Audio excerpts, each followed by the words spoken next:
Good morning. This is the New York City Board of Standards and Appeals Public Review Session for May 20th, 2019. Okay, yeah, I'd like to just say something before. I'm going to read this morning and also tomorrow. I'd like word to get out in the applicant community that I read this. In light of some very disturbing behavior by applicants and their counsel that the board has witnessed in the last few weeks, I'd like to make a very strong and direct statement. The agency known as the Board of Standards and Appeals consists of the board as commission, with the 5 commissioners with the authority to vote on the matters that come before it, as well as the board as agency, which reviews and prepares the materials that will eventually come to the commission for decision. The board as agency, in particular the board's counsel, also prepares the resolution that is the final determination of the commission's decision. The commissioners are supported in their review, the commissioners are supported in their review and decision-making by their executive director, deputy director, their attorneys, including the general, deputy general, and assistant general counsels, and the architects and planners who are the project managers that handle the details of every project. All of these personnel are essential to the board's analysis of the cases. I, as the chair of the board as agency and as commission, encourage participation by all of these essential personnel in the hearing process. The information that they provide during the process is critical to the commissioner's complete, hard look and analysis of the case. How this board operates its hearings is not to be questioned or contested in any way by any applicant, attorney, or consultant who appears before us. Such rude and disrespectful behavior will not be tolerated, and any demonstration of such behavior in future by any member of the applicant team will result without exception in the immediate adjournment of the case. And I'm serious about this, and I mean it. Never again will we see a display like we've been seeing in the last few weeks. Okay, please proceed. Appeals calendar, new cases, item number 1, 2017-48A, 36 Hardy Street, Staten Island. Okay, this case is being reopened. We put it on the calendar very last minute. Being reopened to correct an error in our GCL 35 approval that did not specifically waive the required front yard setback pursuant to section 72-01G. This was an application for a mosque, a portion of which sits within the bed of an unimproved map street, where 2 existing buildings will be combined into one with a connecting link and a dome added to the roof. DOB objected that the connecting link, a portion of the dome, and a portion of the existing building do not set back from the street widening line by the required 15 feet. Although I disagree with DOB that such a waiver should be required in the case of a GCL 35, where the building provides a 15-foot yard measured from the property line, we will add the 7201G waiver so that the applicant can proceed with its project. And that's why we're reopening, okay? Okay. Item number 2, decision item 2018-22A, 255 18th Street, Brooklyn. Okay, we received a submission, I think, this morning on this, which I am not inclined to accept. It's additional material that would constitute additional facts that were not before us in the original record. This is a motion to look at the original record and to determine whether we misapprehended the facts before us at the time of the hearing, which is not, does not therefore allow any additional facts to be introduced. I don't have more to add on that case, on the case before us. I don't think the applicant made its case that the board misapprehended relevant facts or misapplied controlling law. The scope of changes necessary to bring the building into compliance with zoning and code was more than correctable error, and the C of O was issued in spite of the fact that the as-built conditions did not look like the approved plans in material ways. Anybody want to add anything to this? Okay. Item number 3, Continued hearing, item 2018-166A, 40-31 82nd Street, Queens.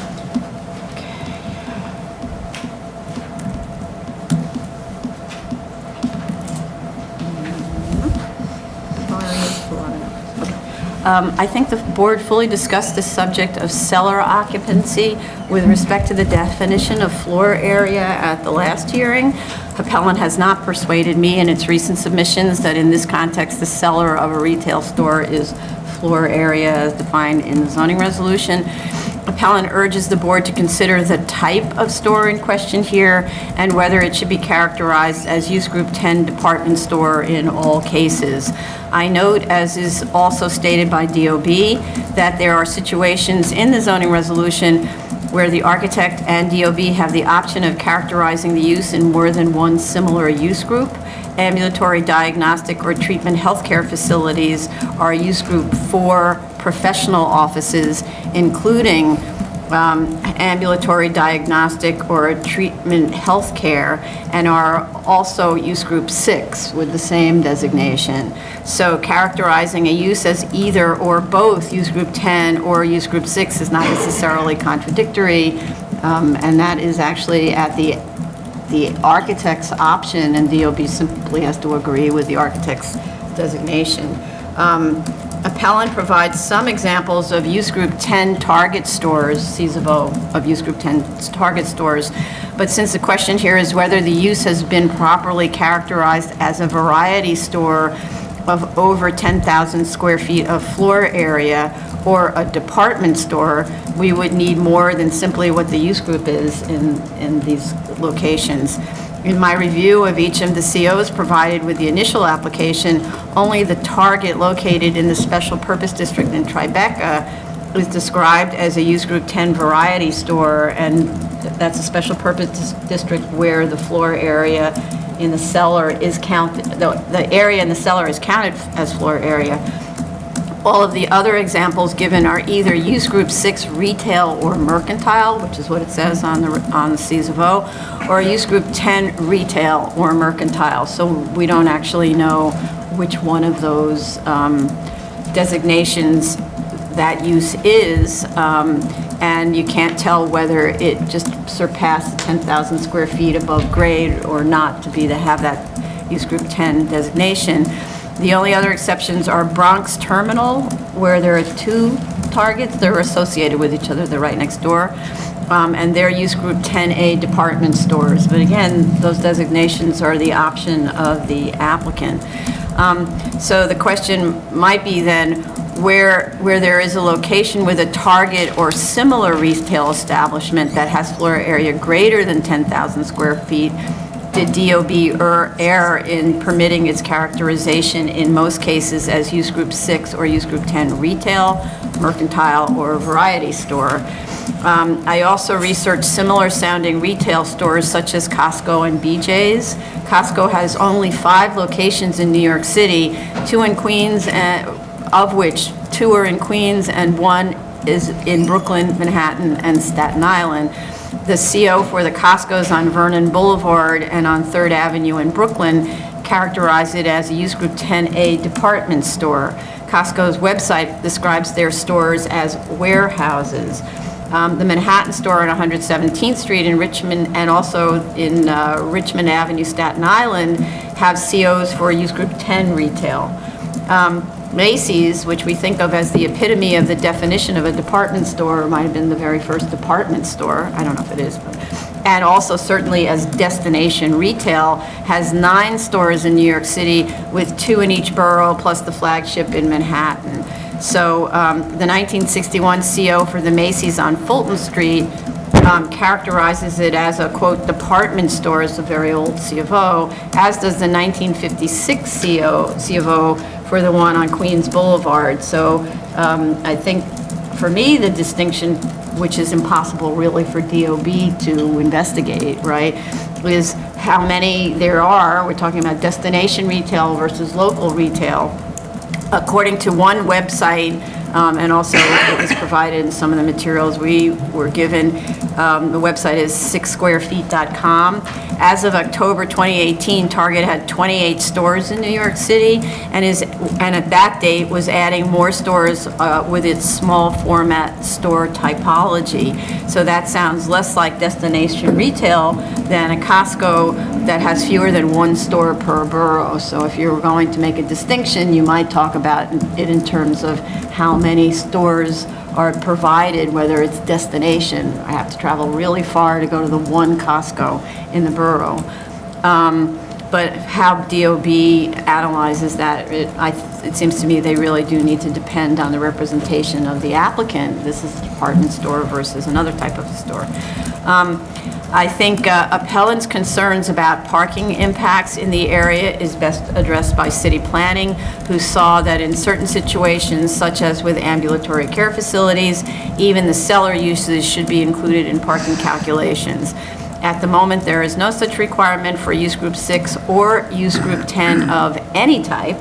And in particular, use group 6 variety and use group 10 variety and department stores are all parking category B, so it wouldn't matter what designation you gave it in terms of parking. And none of these uses include cellar space in their parking calculations, so whatever the characterization of this site would be, department store or variety store, it actually doesn't make any difference because the parking and pedestrian impacts would have been the same given the same size facility that includes cellar space. So actually, it's not material how this was designated, except that a department store, of course, is not permitted in this district and would preclude it. So those are my comments. Others want to speak to? I think based on our questioning from last hearing and from additional documents that's been provided, my opinion has not changed. I think the zoning text is very clear, and it's not at all ambiguous. It clearly indicates, defines this floor area, and floor area is defined in terms of where in commercial spaces you have commercial use. In the cellar, it is not counted towards floor area, and it has been applied throughout by DOB. City planning has stood by its definition, and it's been, as I said, it's been consistently applied. So I don't think DOB misrepresented the use as DOB has stated in its document, and we see it often in our reviews. A use can be listed as multiple use groups, and it all depends on the size of the use and the parking requirements, and those go in tandem in many cases. And in this case, the site is clearly written, and it is not, and the other part is how it's being defined in the floor area, and it's consistent in that application of the size and the floor area. You mean this? Okay, this case is being reopened, that we put on the calendar at the very last minute, being reopened to correct an error in our GCL 35 approval that did not specifically waive the required front yard setback pursuant to section 72-01G. This was an application for a mosque, a portion of which sits within the bed of an unimproved map street, where two existing buildings will be combined into one with a connecting link and a dome added to the roof. DOB objected that the connecting link, a portion of the dome, and a portion of the existing building do not set back from the street widening line by the required 15 feet. Although I disagree with DOB that such a waiver should be required in the case of a GCL 35, where the building provides a 15-foot yard measured from the property line, we will add the 7201G waiver so that the applicant can proceed with its project. And that's why we're reopening. Okay. Item number 2, decision item 2018-22A, 255 18th Street, Brooklyn. Okay, we received a submission, I think, this morning on this, which I am not inclined to accept. It's additional material that would constitute additional facts that were not before us in the original record. This is a motion to look at the original record and to determine whether we misapprehended the facts before us at the time of the hearing, which is not, does not therefore allow any. I don't have more to add on that case, on the case before us. I don't think the applicant made its case that the board misapprehended relevant facts or misapplied controlling law. The scope of changes necessary to bring the building into compliance with zoning and code was more than correctable error, and the C of O was issued in spite of the fact that the as-built conditions did not look like the approved plans in material ways. Anybody want to add anything to this? Okay.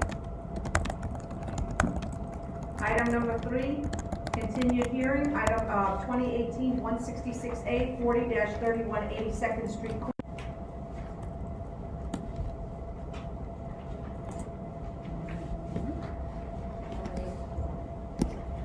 I think the board fully discussed the subject of cellar occupancy with respect to the definition of floor area at the last hearing.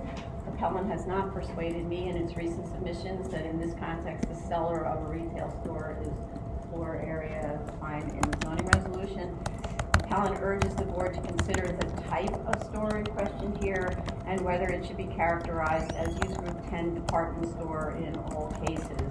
I note, as is also stated by DOB, that there are situations in the zoning resolution where the architect and DOB have the option of characterizing the use in more than one similar use group.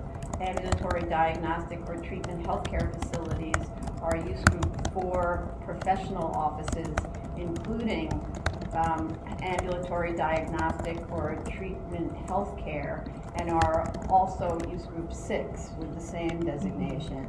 So characterizing a use as either or both use group 10 or use group 6 is not necessarily contradictory, and that is actually at the architect's option, and DOB simply has to agree with the architect's designation.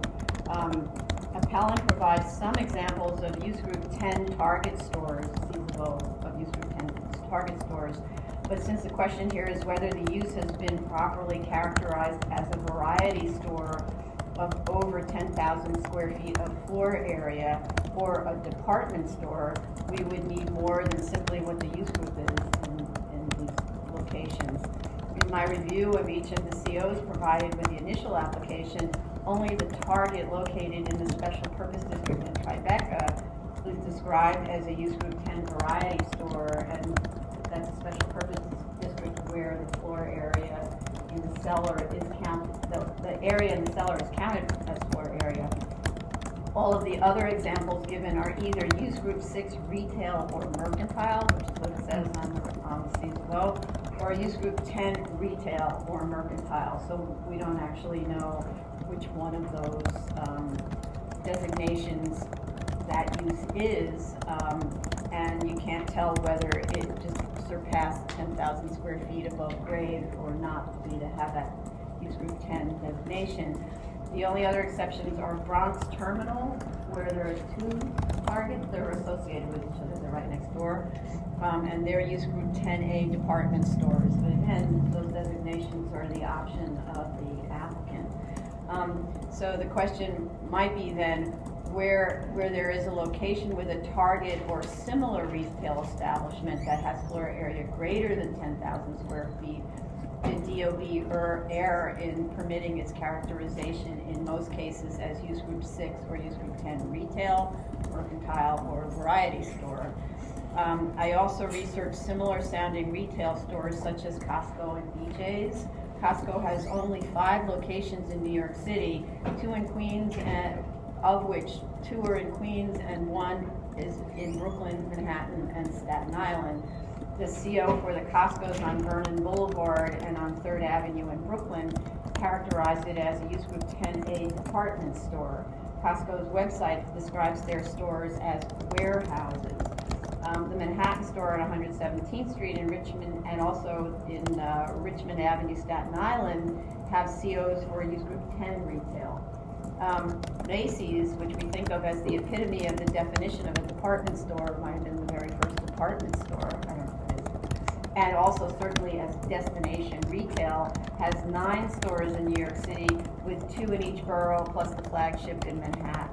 So the 1961 CO for the Macy's on Fulton Street characterizes it as a, quote, department store, it's a very old CFO, as does the 1956 CFO for the one on Queens Boulevard. So I think for me the distinction, which is impossible really for DOB to investigate, right, is how many there are. We're talking about destination retail versus local retail. According to one website, and also it's provided in some of the materials we were given, the website is 6squarefeet.com. As of October 2018, Target had 28 stores in New York City, and at that date was adding more stores with its small format store typology. So that sounds less like destination retail than a Costco that has fewer than one store per borough. So if you're going to make a distinction, you might talk about it in terms of how many stores are provided, whether it's destination. I have to travel really far to go to one Costco in the borough. But how DOB analyzes that, it seems to me they really do need to depend on the representation of the applicant. This is a department store versus another type of store. I think appellant's concerns about parking impacts in the area is best addressed by city planning, who saw that in certain situations, such as with ambulatory care facilities, even the cellar uses should be included in parking calculations. At the moment, there is no such requirement for use group 6 or use group 10 of any type. And in particular, use group 6 variety and use group 10 variety and department stores are all parking category B, so it wouldn't matter what designation you gave it in terms of parking. And none of these uses include cellar space in their parking calculations, so whatever the characterization of this site would be, department store, variety store, it actually doesn't make any difference because the parking and pedestrian impacts would have been the same given the same size facility that includes cellar space. So actually, it's not material how it's designated, except that a department store, of course, is not permitted in this district and would preclude it. So those are my comments. Other comments? I think based on our questioning from last hearing and from additional documents that have been provided, my opinion has not changed. I think the zoning text is very clear, and it's not at all ambiguous. It clearly indicates, it defines this floor area, and floor area is defined in terms of where in commercial spaces you have commercial use, in the cellar it is not contiguous floor, and it is consistently, it has been applied throughout by DOB. City planning has stood by its definition, as I said, it's been consistently applied. So I don't think DOB misrepresented the use as DOB has stated in the document, and we see it often in our reviews. A use can be listed as multiple use groups, and it all depends on the size of the use and the parking requirements, and those go in tandem in many cases. And in this case, the site is clearly written, and it is not. And the other part is how it's been defined in the floor area, and it's consistent in that application of the size of the floor area. You mean the size of the variety store? Yes. Has less than 10,000 10,000 square feet. And the parking requirement, regardless of where the floor area is located, gets counted towards the parking requirement. And all of those have been consistently applied. In this case, we applied DOB, so I do not see any grounds for revoking. I also feel that the text is clear here, and I think in response to, I believe one of the elected officials had written in about how the store property owner should not be allowed to exploit a loophole. I just wanted to say that it really isn't up to the BSA to determine whether or not a piece of text provides a loophole. I think that's something that should be determined by Department of City Planning, and it is up to them whether they want to close the loophole once they identify that. Speak up. Sorry, or if it was intended, all I want to add is that Could you bring the mic closer? Try to hear you. all I'd like to add is that the pleas of the community didn't fall on deaf ears. We certainly heard them, and I don't believe that the legal argument presented is such, I don't believe it offers any right to relief. Yeah, although I agree with what was said so far, but I have 2 points that, like, I'm still thinking about them. The first point is I read the text in the zoning resolution a bit differently. I believe the definition of the floor area is split. The first part is to define what is the floor area and how it's calculated. Like when it says it's from the outer face to the outer face, or from the center line to the center line, we have 2 buildings abutting each other. But the other part talks about the floor area of the building, which I believe should be understood differently from the floor area of an establishment. This argument, I saw like some signs for such argument in the applicant submission, but so far it's not, I believe it's not so convincing. So I believe they should have elaborated on this more. The other point is, which actually like concerns me, that they say that the designation of the store should be left to the applicant. I believe if this is the case, if the designation is left to the applicant, then we have a bug in the system and it should be fixed. Very simply, the reason is, if the applicant has the choice to designate the store as a variety store or a department store, he could simply allow or not allow himself to build such a store in a certain district and the opposite in another district. So I think we should be careful looking at this. 2 other points very quickly. I did look at the Wikipedia and I see that Wikipedia lists Target as the number 8 largest retailer in US. And again, Wikipedia classified Target as a department store. So I believe I have a different take on this. That's Wikipedia, though, not any. Hardly We an learn authority. a lot of things, but it isn't the same as the trade association that's associated, which we were provided with the Retail Trade Association documentation. Most of the actual authorities on their own business, Wikipedia. I can contribute a sentence to Wikipedia, and if they don't like it, they don't include it, but I like it. But the motive for me is not Wikipedia. The motive for me is, I look at the zoning text differently. If you look at the zoning resolution text, Article O, where it talks about the floor area of a building, it's at the very end of the zoning text. Sorry, And- Article O? Yes, if you look at item, 1 second, This is in section 1210 definition? 32260, 322. floor area. 3219, Where are we? Really zoning? 32-19, 32 Commercial district use 19. regulations. Yeah. Okay, commercial, okay. which is use group 10. It lists 4 use groups for districts, C4, C5, C6.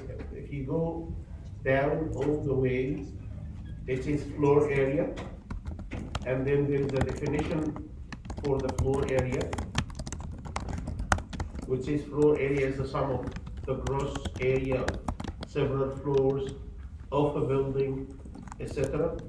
And then if you go down to F, G, I, all the way down to O, this is where it starts talking about the floor area of a building. And it says shall not include 1 cellar space except where such space is used for dwelling, blah, blah, blah. So I believe the placement of this part of the definition at the very end means something for me. The main definition is at the top. Floor area is the summation of the floor. The way you calculate it is you take from, if you have one building, you take from the outer face to the outer face of the perimeter walls. If you have 2 adjacent buildings, you take from the center line to the center line. This is for me like, if somebody's defining the surface area. The surface area, if a space body is the summation I'm trying to, sorry, we're trying to get to the place find where the you are. language We're trying you're to talking about. We're trying to follow along. So you That's say you very- go to 32. At the very end. So you're at 3219, use group 10. Is that Yes. correct? Yes, correct. And then I don't find I. Yeah, so I that- don't find That O. doesn't have O, that has A, B, C. We're a little off, sorry. Maybe you're in the definition of floor area. Yes, I am. So here, so let's, Okay. in 3219, use group 10, you go to, let's say, variety stores, right? And it says variety stores with no limitation on hashtag floor area per establishment. Then floor area is the defined term, and then you're saying, then you go to the 1210 definition of floor area? Yes. Okay, so we really should be in 1210, not 3219. Okay. Okay. I'm not sure. Oh, I see. This is a very, 1210 floor area.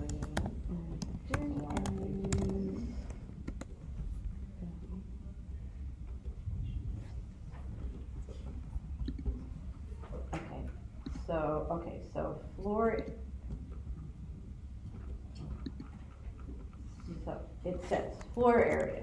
So, all right, so definition of floor area is the sum of the gross area of the several floors of a building or buildings measured from the exterior faces of exterior walls, which we know, right? Or from the center lines of walls separating two buildings. In particular, floor area includes, right? So then this is a list of everything that's floor area. Yes, Then you go to O on this list. yes. You go to any other floor space not specifically excluded. Right. Go all the Right? way down to, No, but you need to read the whole text. Then it says, however, the floor area of a building shall not include 1, 2, 3, 4, 5, and then we go to whatever number that is, or cellar space. It's number It's one. actually in the one. It's the first It's one. the first Oh, one. it's in the It one. says, Shall not okay, include cellar space. except where such space is used for dwelling purposes, cellar space, used for retailing. Shall be included. For the purpose of calculating requirements for accessory off-street parking spaces. That's Okay. the only time it's. That's the only time it refers to To the cellar. the So cellar. what is it that you're saying? my is the point last is the thing? definition is it's multiple pieces. And if you look at the very first piece, this is the exact definition, how to calculate the floor area. The first piece is about the definition of the floor area itself as a term. And then the subsequent articles or portions of that definition is related to the floor area of cellar, the floor area of building, the floor area of this. And if we look at in the definition of the use group, it says the floor area per establishment. So my point is, when we look at the floor area per establishment, we can use the guidelines from the very first portion in this definition, the definition of the floor area. But the rest doesn't apply. But wait a minute, how do you do that? Statutory construction requires you read the whole statute. I did? No, because if you only apply the first paragraph, let's just say we talk about per establishment. We just did, right? Yeah. Variety store, 10,000 square feet of floor area. Okay, what's floor area? I read floor area is the sum of the gross areas of the several floors of a building or buildings measured from the exterior faces of the exterior walls. Okay, so we know exterior walls are going to measure, right? And at the moment, we're measuring all the exterior walls because we don't know what else to do, right? And it says, just for a little help, floor area includes the following things. It includes basement space, for example, which is pretty informative, right? Because what we're talking about is not a Cellar. basement, right? So, and you keep going, you say, oh, I have to include the elevator shafts. I really thought I shouldn't have to include that. I even have to include attic space. I thought I shouldn't have to include that, right? So it tells you a lot of things. Then you keep going, and it says on there, in particular, it includes, and then at the very end, except where it's excluded, unless it's, and anything else. So anything I might have left out in this list, it's floor area, unless it's excluded. Well, how do I know what's excluded? The next one tells me floor area is not. And then the first one is cellar space. So whether you're an establishment or not an establishment, which you can't really be, everything's an establishment, in the cellar, it tells you exclude cellar space. You can't read these in isolation. We have applicants who often do that with us, right? They send us a little couple sentences from a statute and they think, look, proves it, or a couple sentences from case law, look, proves it, but actually they left out the rest of the paragraph, or they left out the rest of the statute, which specifically undermines their argument, right? You really cannot, I mean, for instance, if you were just doing this with building code, and it told you to use some kind of a size steel, but you didn't keep reading that says, yes, but in the case of designing a bridge, you can't use that kind of steel. You'll design a bridge using the steel on the top, and you won't realize that you should have read further, because there's actually a section specifically about bridge design. Explicit exclusion. Yeah, right. So, but I do want to say, I appreciate that you're appreciating the quandary that the public in this community is having, because they are feeling what they perceive to be will be an impact of a store that is allowed to use cellar space, and city planning has only in rare situations decided that somehow cellar space should be counted towards something, right? And they do, based on the definition of cellar, include for retail the cellar space for parking calculations, right? And in some other places, the zoning resolution will include some areas for whatever it is, occupancy counts, things like that, or safety, that kind of thing, because you can't ignore that there's occupancy in the cellar. That's a building code issue, so, right? Okay. Okay. Go ahead. Okay, new cases, item number 4, 2017-147A, and item number 5, 2018-183A, 71-12 Main Street, Queens. For appeals, DOB and property owner were notified of the appeal by the appellant, and ESA issued its notice of hearing to these agencies as well. The statement of facts in support of this appeal is, I just kind of to follow the bouncing ball. It's quite difficult to read this case, and it was very hard to find where we're supposed to be looking to see what the appellant actually wants us to be looking at. So I'm reading where to look.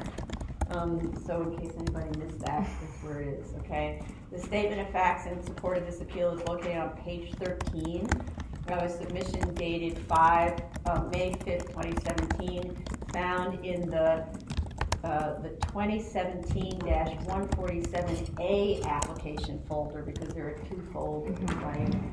It's also located on page 4 of a submission dated by the appellant, because it wasn't stamped, dated by the appellant September 5th, 2018, labeled Statements and Findings, found in the 2018-183-A application folder. The exhibits to the appeal are located in a folder labeled Exhibits and dated September 5th, 2018. It's really strange to find a statement of facts located on page 13. Usually you get right to it on the front page, so I thought there wasn't any until I was about to give up looking for a statement of facts, right? In those 2 documents, appellant states that the issues on appeal are found in the ZRD2 issued on April 18th, 2017, and the ZRD3 issued on June 12th, 2017. However, no additional arguments are made by the appellant subsequent to the zoning resolution, the ZR determinations. For any issues, so the appellant didn't provide any arguments for any issues other than the question of egress over the easement area and whether an 8-foot side yard is required along the south lot line. There's a confusing discussion about the use of private open space and seeker review. To my knowledge, there are no discretionary actions related to this project, so its approval was not subject to seeker, and an interpretive appeal is also not subject to seeker, so I just want to get that right off the table fast. It isn't clear, therefore, whether appellant is requesting BSA review the other issues listed in the chart in the second statement of fact submission, and if so, what their arguments are in response to DOB's final determination. So you can't just give them to us and then tell us, take a look at this again. We don't know what your argument is against DOB's determination. We received just last Thursday a rather rambling reply in response to DOB's brief, but I'm afraid I don't understand what it is the appellant wants us to review. It just kind of went on about all kinds of things. Many of the complaints listed in the most recent submission contest DOB procedure or paperwork. For example, how a PW1 application was completed, which is probably not within BSA's purview. And in any event, I don't know whether DOB has issued a final determination on those questions. It's, whether a box is checked or whatever, it's really not for us to make them check a box. On one of the questions presented, is the easement area of, quote, private road that would be found on page 5 of the ZRD3, such that it would prevent it from being used as a route of egress. Egress requirements are actually governed by the building code and not the zoning resolution. I'm trying to understand, is appellant asking BSA to review whether DOB is correct in its application of the building code? Because for the most part, it's DOB who determines whether to waive the building code. It has its authority to do so, right? To modify, waive, and so on. Private road, quote, is not a defined term in the building code, so there's nothing more we can consider in that regard. It's about egress, which is building code, to something he's calling a private road, which is building code, and I don't think the building code covers something called a private road. According to the survey that was provided, the means of egress from the building extends over the 9-foot wide area that runs along the northern property line and is located on the subject property's zoning and tax lot and leads directly to the street. The owner is permitted to use that property consistent with the terms of the easement agreement and any applicable laws. I don't see any conflict at all between use of this right-of-way easement as a means of egress. It is, after all, a right-of-way over which many other properties owners can, or many other persons who are occupants of properties can pass, and which was created specifically for that purpose. Whether the right-of-way is actually maintained free of obstruction is an enforcement question, arguably even a fire department issue. Don't know. Satellite imagery shows the right-of-way completely clear of parked cars, since most of the homes have parking pads that are clear of that right-of-way. I know the appellant submitted a photograph showing a car parked there, but if that, again, it's an enforcement issue. It doesn't make a right-of-way for egress. And by the way, you can run around a parked car. So on the issue of required side yards, section 33-25 of the zoning resolution, which is discussed on page 6 of ZRD3,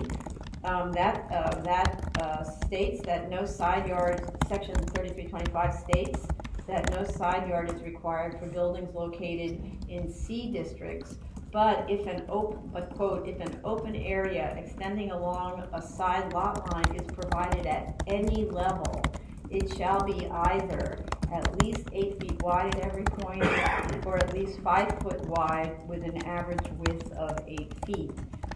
This is a question for DOB. DOB did not address the question presented by the appellant about the 4 foot deep by 8.5 foot wide recess at the first floor.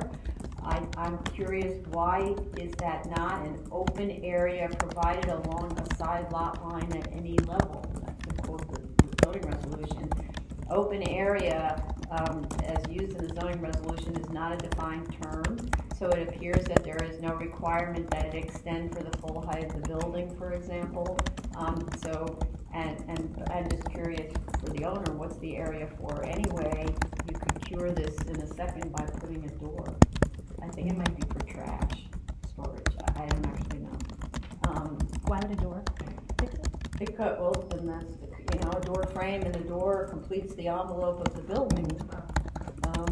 So, I don't know if it's for trash, but it seems like it's located in a place that might be for trash. I think the reason it was not included towards the side yard, it's because if you look at the definition of yard, the definition of yard says it's a portion of a zoning lot extending open and unobstructed from the lowest level to the sky along the entire length of the lot line. And so once we have that basic definition of the side yard and apply that in the section of 3325 where it says in all districts as indicated no side yard, so the definition of the yard gets imprinted in there are required. However, if an open area extending along the entire side lot line is provided, so it's going back to it doesn't count as a side yard. You can provide an open area, but it doesn't count towards side yard because it's not open to the sky. That's how I read that. Right, so what you're trying to do is blend these two things together, but it does say, so this is again, gathering written text, that if that's their intent, right? It simply says, that it needs to be, if an open area, not defined, extending along a side lot line is provided at any level. So arguably it could be a recess, and of course recesses are often regulated by the zoning resolution, not so much on sides, but on facades, right? It could be a recess at a level, and I don't know how DOB would pursue that, but it is an open area along a side lot line at a level. Right. And I get that you're trying to figure out what to do with this.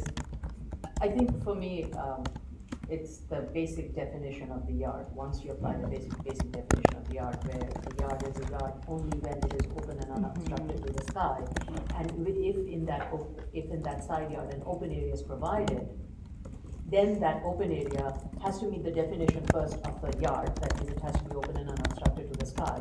And once it meets the definition, it has to be 8 feet wide minimum.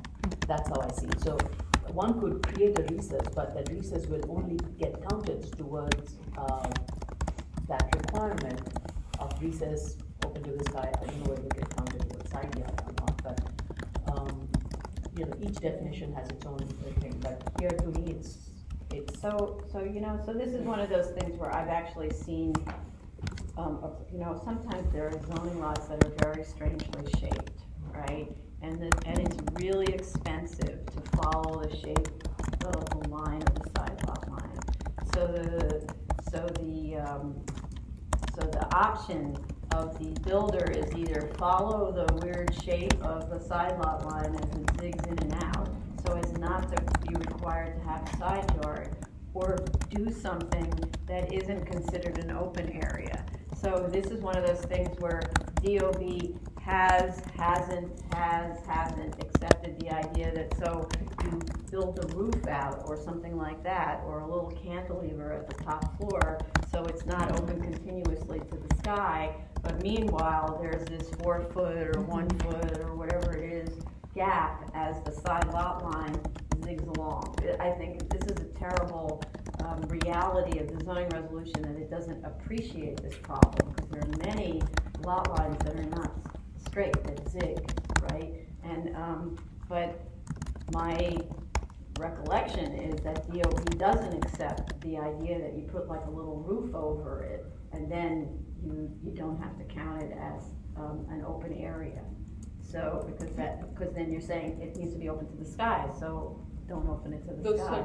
certain obstructions are allowed, right? A balcony is allowed, provided it's up to a certain. So that's also there.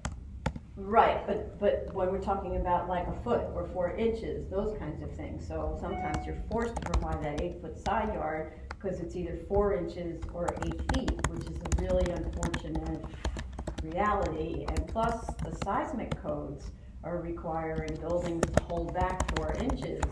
So I think DOB has been giving on this, because you're required by seismic code to pull back 4 inches. So they allow you to put like a gasket around the entire building effectively, so that it closes up the area. But that's when we're talking about, because you're having to meet a conflicting building code. So this is actually something I'd like DOB to discuss, because if that's how they've been applying it, I don't know, but they didn't address it.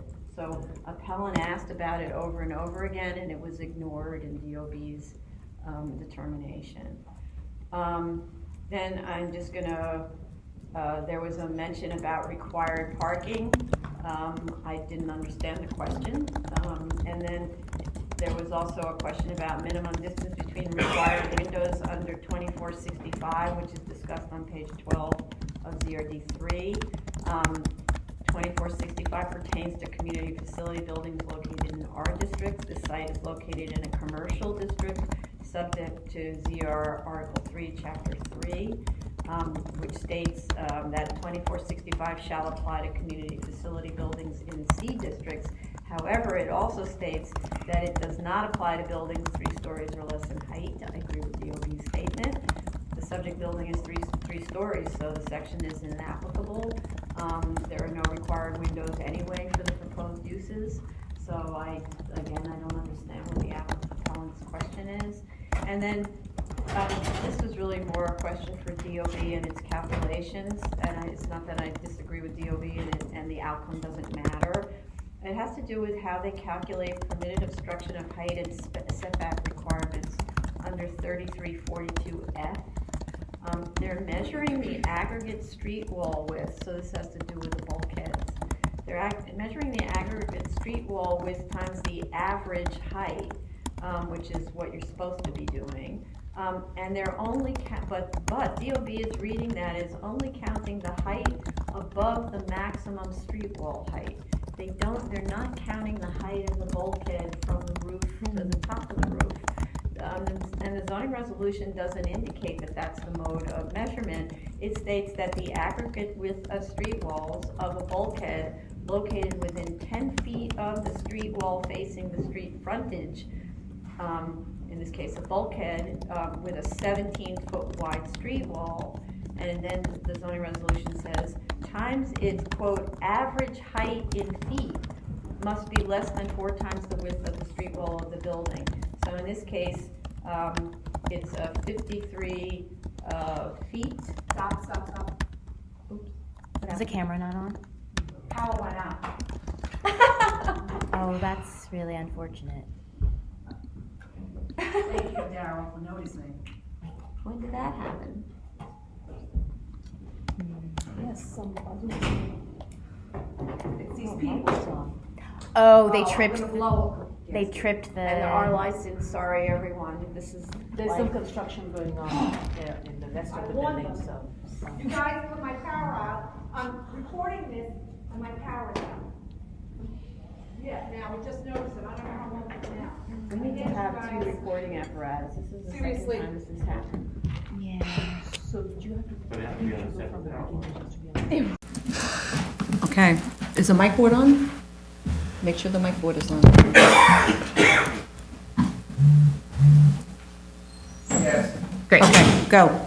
So we're on item number 4, 2017-147A, 7112 Main Street, and item number 5, 2018-183A, 7112 Main Street. And a note for those listening or watching this video, there was a power outage. We went out at minute 12 approximately. We'll be supplementing this video record with audio record. We're picking up at approximately minute 54.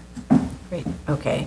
And I was just discussing how Department of Buildings, and this is And cut kind of his. not really relevant to the appeal, it's more of a question about how DOB measures the permitted obstruction as to bulkheads and so on. They appear to be measuring the height of the permitted obstruction from the point at which it penetrates the required setback or sky exposure plane, as opposed to measuring it from the roof line. So in this case, from the roof line. And I've never heard it done like that before, and I don't know how they get that in from the zoning resolution, which just talks about measuring its average height. It doesn't say its average height once it penetrates the sky exposure plane. Is that an unreasonable interpretation? I don't know, but it's never been, and the architect, by the way, on this case, did provide the calculations measuring the height of the bulkhead above the roof to ensure that the bulkhead was not too big and it fits within the requirements. So, and the way that architect measured it is the way I've always thought you measure it from the roof, right? So, okay. Any other comments on this one? No, I think, as you stated earlier, the application was very confusing to follow, and I'm not sure if the applicant had assistance of an architect or a land use lawyer, someone who could guide them through and kind of help them understand what the intent of the zoning resolution is and how the zoning regulations are interpreted and applied on a daily basis by DOB. Based on DOB's review of the documents, DOB has been very thorough in its review, and the determination is consistent with the zoning regulations, and I have no further comments on the application. Anybody else? No additional comments. Anyone else? No additional comment. Okay. Move on? Special order calendar, continued hearing items, item number 6, 42929BZ, 4801 Kings Highway, Brooklyn. Okay. So with this one, we did ask for the building to be reconfigured and for there to be additional landscaping and buffering, which was provided, and there's also an acoustical fence provided along the residential. At the last hearing, however, I said that the traffic analysis and plans need to go to DOT for review, and we didn't hear back from DOT yet. The concern, which I continue to have, is the overlap of drive-in customers with gas station customers exiting and entering over the same curb cut on the corner intersection of Avenue H, Kings Highway, and East 48th Street, and of the curb cut that crosses over the egress queue on East 48th Street. It's just, for me, it's just a collision of all of these activities, and I wanted DOT's response, so, and I don't know how others feel about this case. I would say the applicant has been responsive to the issues with regarding to the sound, and has set the building back to allow for more buffering along the rear lot line and along East 48th Street. That was my concern also, and also I was concerned about the curb cut along East 48th Street being used as both as an exit and an entry, because I do think that does add to more conflict within the site. And the other question was it necessary? And the applicant had walked us through their arguments at the last hearing and submitted additional information, and removed the entryway from the curb cut at East 48th Street, which I do believe does reduce the conflict on the site, because now the vehicles that are waiting for the drive-through will only be exiting from that, and will not have to face the conflict of vehicles coming in to get to either to the queue for the drive-through or for the gas fill up. So that movement, vehicular movement, has been eliminated within the site, which my concern was that would have led to backing up of vehicles onto East 48th Street and affecting the travel movement along Avenue H and Kings Highway, which are the main streets. And by removing that conflict within the site and simplifying the circulation within the site, I think it would eliminate that backup being caused on 48 and affecting Avenue H and Kings Highway. I was satisfied with it, but I'd be happy to see what DOT has to say if they're going to review it.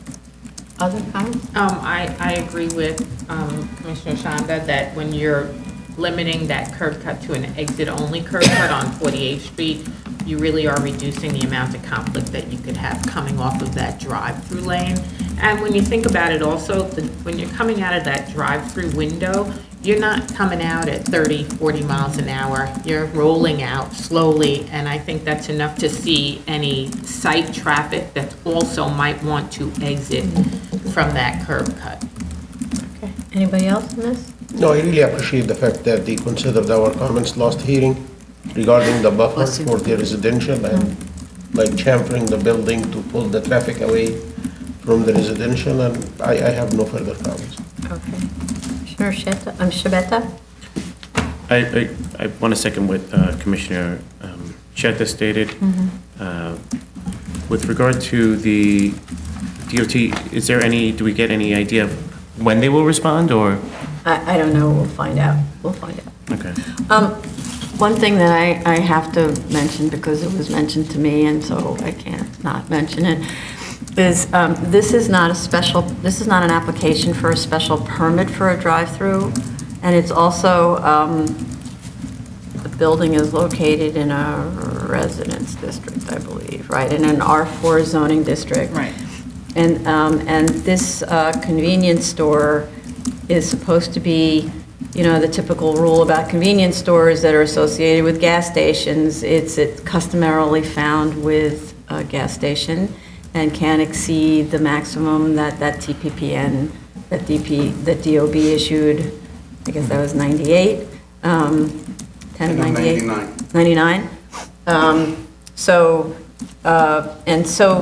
the thing that apparently has not come up is the subject of adding a drive-through to a convenience store.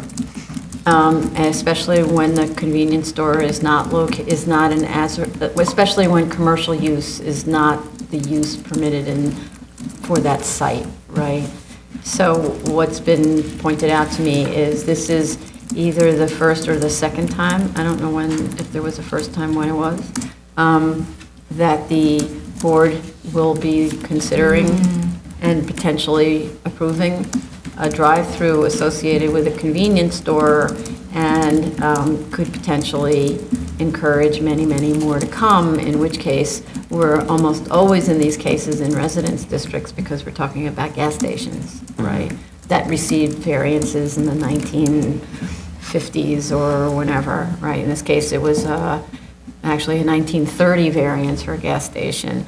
And so I just want everybody to think about potentially opening up the field to lots more drive-ins, whether or not that's a good thing or a bad thing.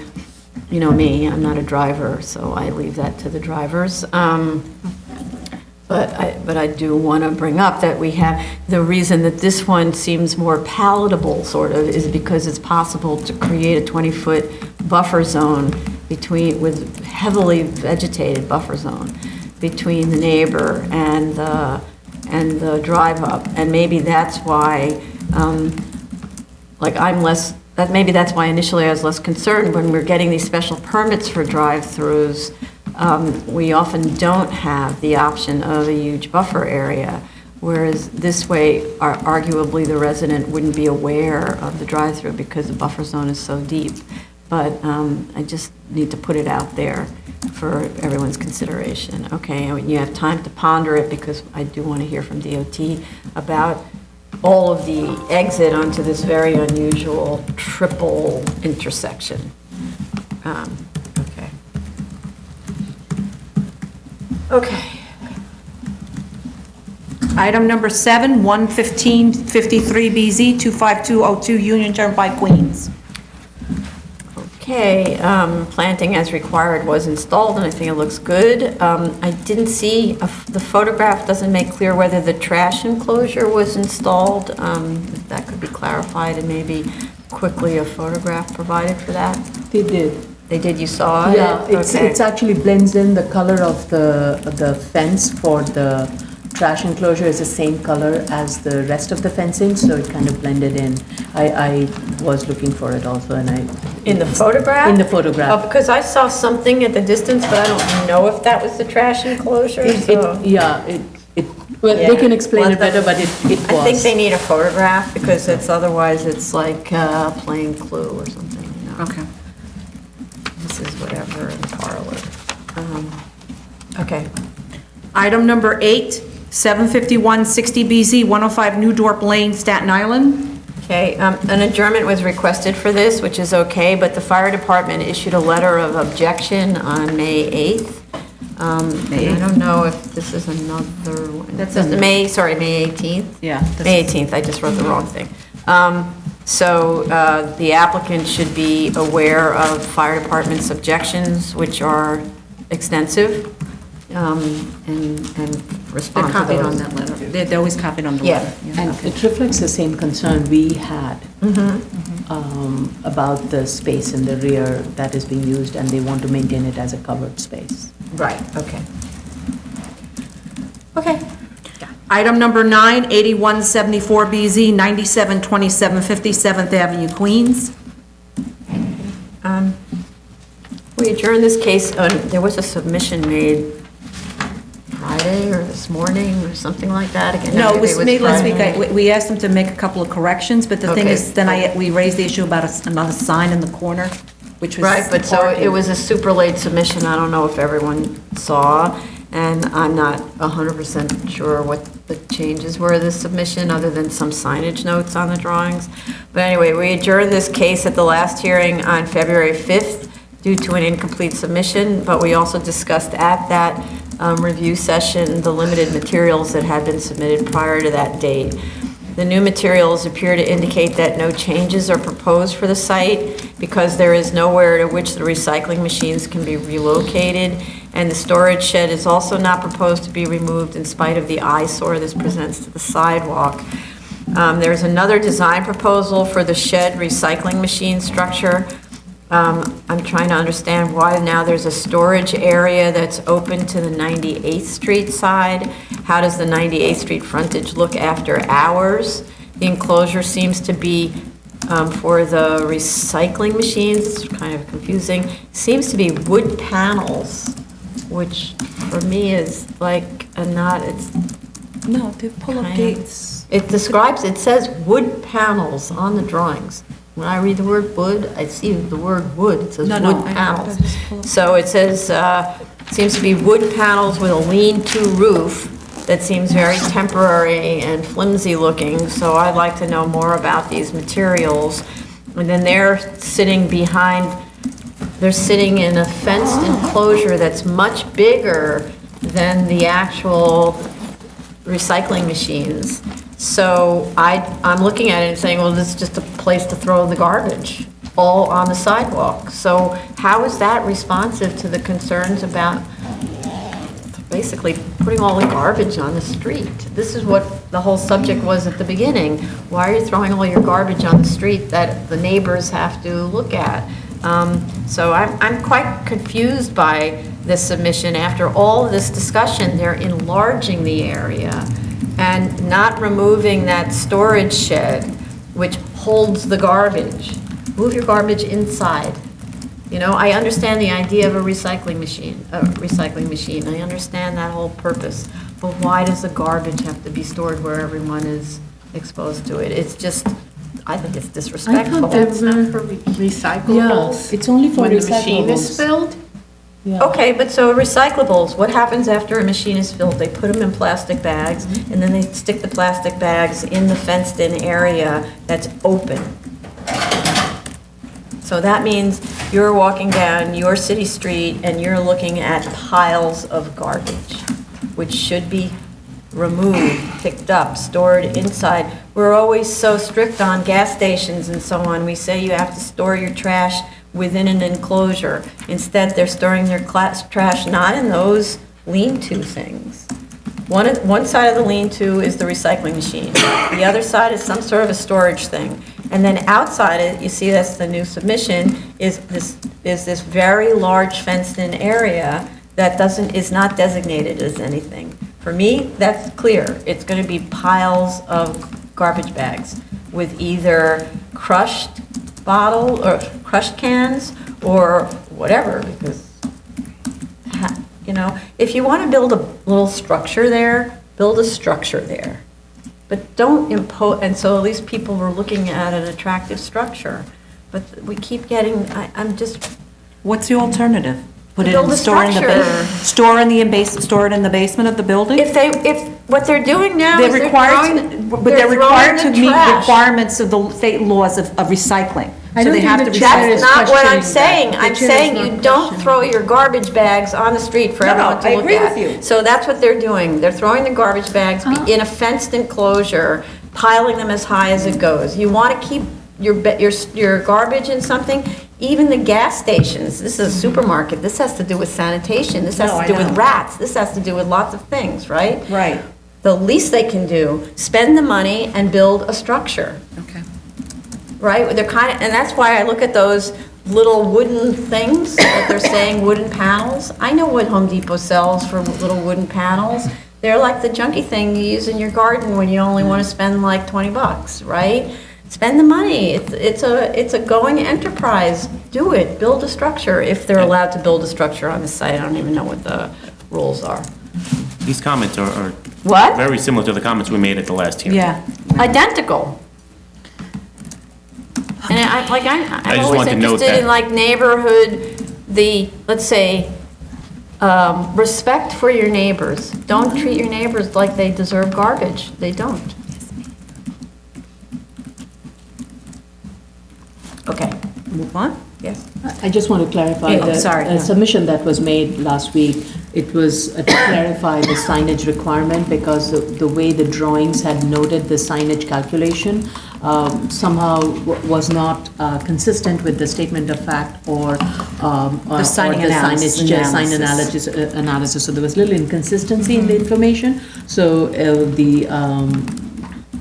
Tony had reached out to kind of ensure that all the information in all those three categories were consistent, and the drawings added another signage, which was the signage with regards to customer parking Parking, signage, right. which was not included in the calculation.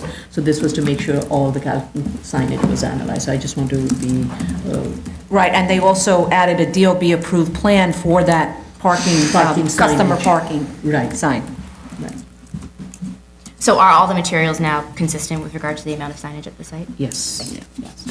And I do have to say that I was appreciative of the information that they provided regarding the parking demand analysis and the loading analysis. It was very helpful because we were trying to see if there was a way to kind of relocate the recycling area and the loading area, and it shows that there is a constant flow of traffic, and the idea was to separate the vehicular movement and the recycling area as far away and to make it accessible. So I think it was helpful, that information was helpful. But I do agree that the storage bin requires a little bit more work to make it more usable and in a way, and stores the liquid contents in a way where it doesn't spill onto the So side I want to and other things. restate, I didn't say a little bit more work. They No, should build a that's- structure that gets a permit, which has a foundation that deals with odors, runoff, everything. Just think about what's going in there. It's going to be putrid stuff that's running off, needs to be drained properly, needs to be properly ventilated, otherwise it's rat city, right? And nobody deserves rat city. Okay? Okay, any other comments? What? Item number 10, 13887BZ, 21836 Hillside Avenue, Queens. There was a submission. I gave. Yeah, so I think the submission was consistent with the last one. They didn't request an adjournment, but they submitted on May 2nd, and then again, there was a submission this morning, which I think essentially is the same, that indicates they need more time to complete the work at the site, and the reason being bad weather conditions, which I will vouch for. There has been apparently 31 days of rain in the last 36 days. The last time we heard the case, though, was in October, and no photos were provided to show completion of any of the site work, which is stated in the cover letter was completed. There was a little bit done. We had also asked for a landscaping plan and didn't receive anything. And just to follow up on, we had that issue of the underground storage tank history. They did submit a FOIL request, and DEC said there is no records, so. And I just want to, well, this is just that ongoing, never mind, it's okay. Anybody else? Okay. Item number 11, 13088BZ, 3602 Snyder Avenue, Brooklyn. They requested an adjournment. Right. Item number 12, 14997BZ, 150-19 11th Avenue, Queens. Okay, my computer's stuck. Great. It is Mercury rising. Retrograde. Retrograde. Approved stamped BSA plans from the 1968 variants were provided, showing 24 parking spaces on site for a 5,966 square foot building with 4,468 square feet of funeral establishment based on rated capacity of one space per 12 persons for 303 persons, which somehow got calculated as 24 spaces, but when you do the math, it's really 25 spaces, but it doesn't really matter because there are more spaces otherwise on the adjoining zoning lot. I just want to verify that the upper floor of the establishment is still being used as an apartment, since the parking calculation was based on that use on the upper floor. It's probably still fine, but because the provided parking far exceeds the 25 spaces. Okay. Oops, sorry. Item number 13, 32205BZ, 6969 Main Street, Queens. Okay, this is the third adjournment requested. They're requesting an adjournment. In a row. In a row. In a row. So I would like there to be a warning letter sent by our council to their council and the property owner. Very important, it goes to the property owner. And to let everyone know, this has been here for over a year. That our last hearing, actually, was on May 8th. So really, enough. Okay, item number 14, 1809BZ, 250 West 54th Street, Manhattan. Madam Chair is recused.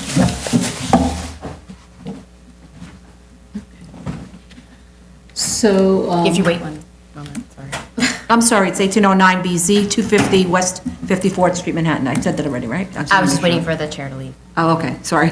So at the December 11th, the board had asked the applicant to resolve the PA permit, which required, basically, one of the element was requiring a means of egress from the PCE. There was an adjournment also on February, and it was the third adjournment, so following which a dismissal warning letter was sent on February 26th. The applicant submitted a revised submission date on May 17, that was the last one. And according to that, on April 11th, a PA permit application was submitted to DOB. Again, I'm not sure why it took 4 months to file a PA permit, but it has been filed, which is good. And DOB has issued objections, and there are 17 objections that were noted, and they ranged anywhere from exiting capacity to compliancy with emergency lighting, providing a main exit for assembly spaces greater than 300 travel distance. The applicant states in its May 17th letter that 8 of those objections have been resolved, and they could not resolve some of them in time for today's or for tomorrow's public hearing. But they have a follow-up. They had a follow-up DOB meeting last Thursday, I believe, and they are working towards resolving those. And as of this week, I think Monday or Right. Friday. You saw my email, Madam Vice Chair? We have a letter from fire department issuing no objection to this. So I think that gives me comfort that fire department is okay with this application, and they will be monitoring the process of it. And we had said at the last hearing that, we will issue a conditional approval, and it would be that the crunch obtains the approval for the fire alarm and the sprinkler and the PA permit once the egress issue has been resolved. But the fact that the PA has been submitted and fire department is comfortable with it, we'll still go with the conditional, which is securing the fire alarm and the sprinkler. Okay, Is that okay Any with everybody? That's fine. Oh, man. great. Thank you. Good luck, Madam Chair.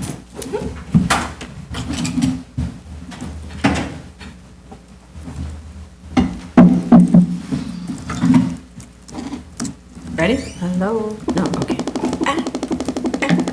Stop it. Uh-oh. It is something about Mercury. Okay. It's not the month though, but I don't know. No, it was my computer deciding that it's time for a new one. Are we good? Still on. Yes, let's keep going. Yes. Ease. Hint to staff. Okay. Zoning calendar, continued hearing items, item number 15, 11115BZ, 98 Third Avenue, Brooklyn. The applicant requests withdrawal of this. Item number 16, 2016-1208BZ, 300 East 64th Street, Manhattan. We received a submission from the applicant this morning. Yeah. 31-page application. Yeah, so needless to say, a little hard for us to review something right at review session, but I think it's largely similar to what we received last week. We are holding this hearing today in advance of the initially scheduled June 11th hearing, and only one hearing since the last one on May 7th, because of the number of very strong complaints that we've received from the upstairs residents. On the May 7th hearing, the board heard testimony from a resident who gave a detailed account of the noise issues with this gym and the lack of responsiveness of gym management to attend to the complaints. We also received logs from another resident indicating unabated noise in the early morning and late evening. And then we recently heard from another resident who seconded the comments of the prior two tenants. Third, right? With the third, a third tenant. There's a, She's thirding the comments. she's from the other two. thirding. Good That's what I'm point. saying. She's Yeah. thirding, yes. I didn't know you could do that. Why not? Okay. Okay, at the May 7th hearing, the board gave very clear direction. If it received one complaint about noise, it would close the hearing and vote to deny, or I would recommend to vote to deny the application for a special permit, in which event DOB would be advised to enforce against the illegal occupancy. Don't forget, this is not an extension on an existing special permit. They've been operating illegally without a permit for, I forget Since exactly. 2016. 2016. We added that it is not the resident's responsibility to reach out to the gym with complaints, but the gym's responsibility to check with the residents every day, even several times a day if necessary, to see whether there were issues. I said distinctly at the hearing, don't wait for them, and if you can't reach them by telephone or email, you know where they live. Go upstairs and knock on their door. And even in that situation, you know at exactly what time they're home because the log reports tell you that. Early in the morning, in the evening, and maybe there's an exception here or there, but you have 3 tenants complaining, right? Occupants. We also said that there was no point in doing additional testing of the apartments unless it was to determine defects in structure, which should have which determination should have started by removing the ceiling in the gym to search for gaps in insulation or contact points. Instead of taking the board seriously, and I do want to say that, instead of taking the board seriously, we couldn't have been clearer. We said it over and over again, and when repeated back incorrectly, we repeated, no, actually we said one complaint, right? Instead of taking the board seriously, the applicant decided to continue operations as usual, not to check in with the residents, and not to change its behavior to eliminate the noise. We had said not one complaint would be tolerated. We have now received complaint logs from 3 residents indicating the same noise issues during the same time periods every single day. The late response to these complaints was a request for more testing. I personally think the residents have suffered enough. They really have. One of the residents says, I'll sell my apartment to you because no one's going to buy it. You want to buy my apartment, make all the noise you want, you go right ahead. So I think they've suffered enough, and the gym does not appear to find their suffering or the board's orders of particular importance. So I'm personally done with this case. I don't know how others feel. And I know that there's plaintiff cries from the applicant's counsel to allow for more testing and more time and so on, but they've had 3 years. And we started talking about this months and months ago. I agree with you, and I just wanted to say I did scanned through the latest submission, and it basically is talking about how they want to conduct, they conducted extra testing, and they found that the noise did not exceed the New York City noise code. And for some reason, they're misguided in believing that that is all they had to do, was ensure that they don't exceed the noise code, and that's where their problem lies, right there. There's a higher standard here, and they don't have a right to occupy the premises as a PCE, so it's not talking, they shouldn't be talking about we have a right to be here, and we're not exceeding the noise code. You don't have a right to be here, you haven't received a grant, you're operating illegally, and the standard here is that the people upstairs are not impacted in a negative way by your presence, and they are. And I think we made that clear at the last hearing. Extremely. I'm short of the tenants, the 3 tenants who are complaining coming in and requesting that this continue. I think I'm done with it as well. And the tenants will be here tomorrow. What They is said they're interesting coming. is we have another PCE calendar today, and in that, there was a joint testing that was done, and the analysis was very interesting, 2 different take on it. And one of the analysis that talks about the VDB is something, measurement source that does not get picked up for the gym. And I think in this case, that is something that should be looked at, and especially the low tonnage and how the dB does not pick up the low sound thing. It has to be measured in a different way. And I thought that was very informative in terms of how we are limiting only to the dB level and not to the other you're not things. limiting. No, not we, Benefit not or doubt that Arima. they don't deserve here, because they keep saying that we have not violated the noise code. They're totally not getting the fact that there should be no noise. Right, Not right. that, okay, we're giving noise, but you know what, it's still legal.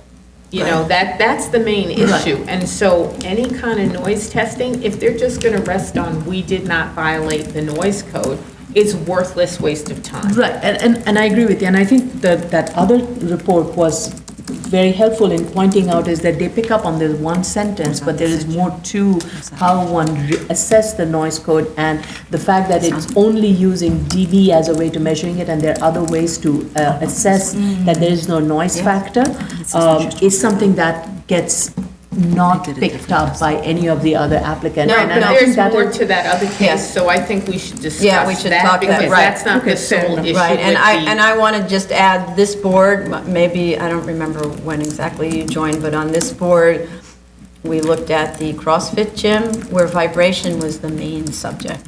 And there were lots and lots of analyses about the vibration, because in that case, it wasn't as much the noise, it was the dropping of these 150-pound weights that rattled the building. So it was the measurement of vibration, and we learned a lot about how it was measured and how you actually do testing for that and so on.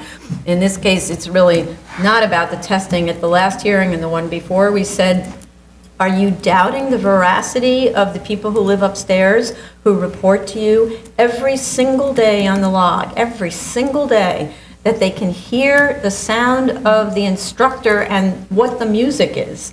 And what's their response? It meets noise code.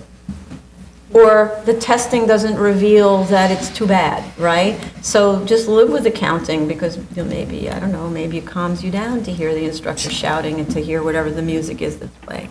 So, No, I don't think, Yeah. any way is saying is that they should look at all these other factors to kind of convince us otherwise. I'm just saying that,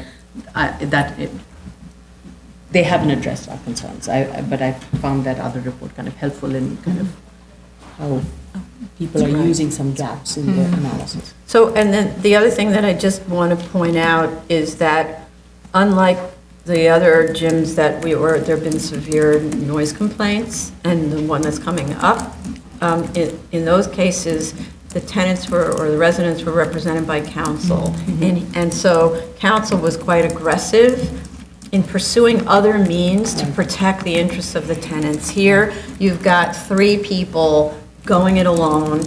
The building management, which may or may not be the sponsor of the building, which may or may or may not be the owner of the condominium in which this use is located, may have, let's say, other interests.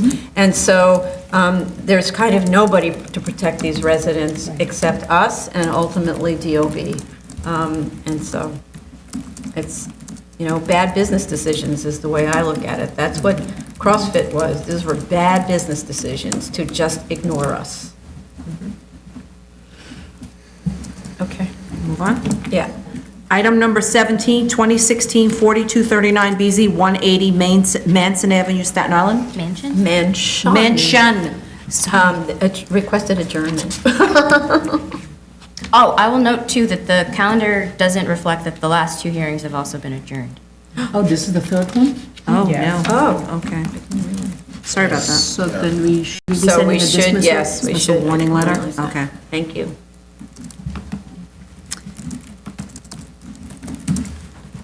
Item number 18, So sorry, I want to make a note. So Okay. we're going to be sending dismissal warnings.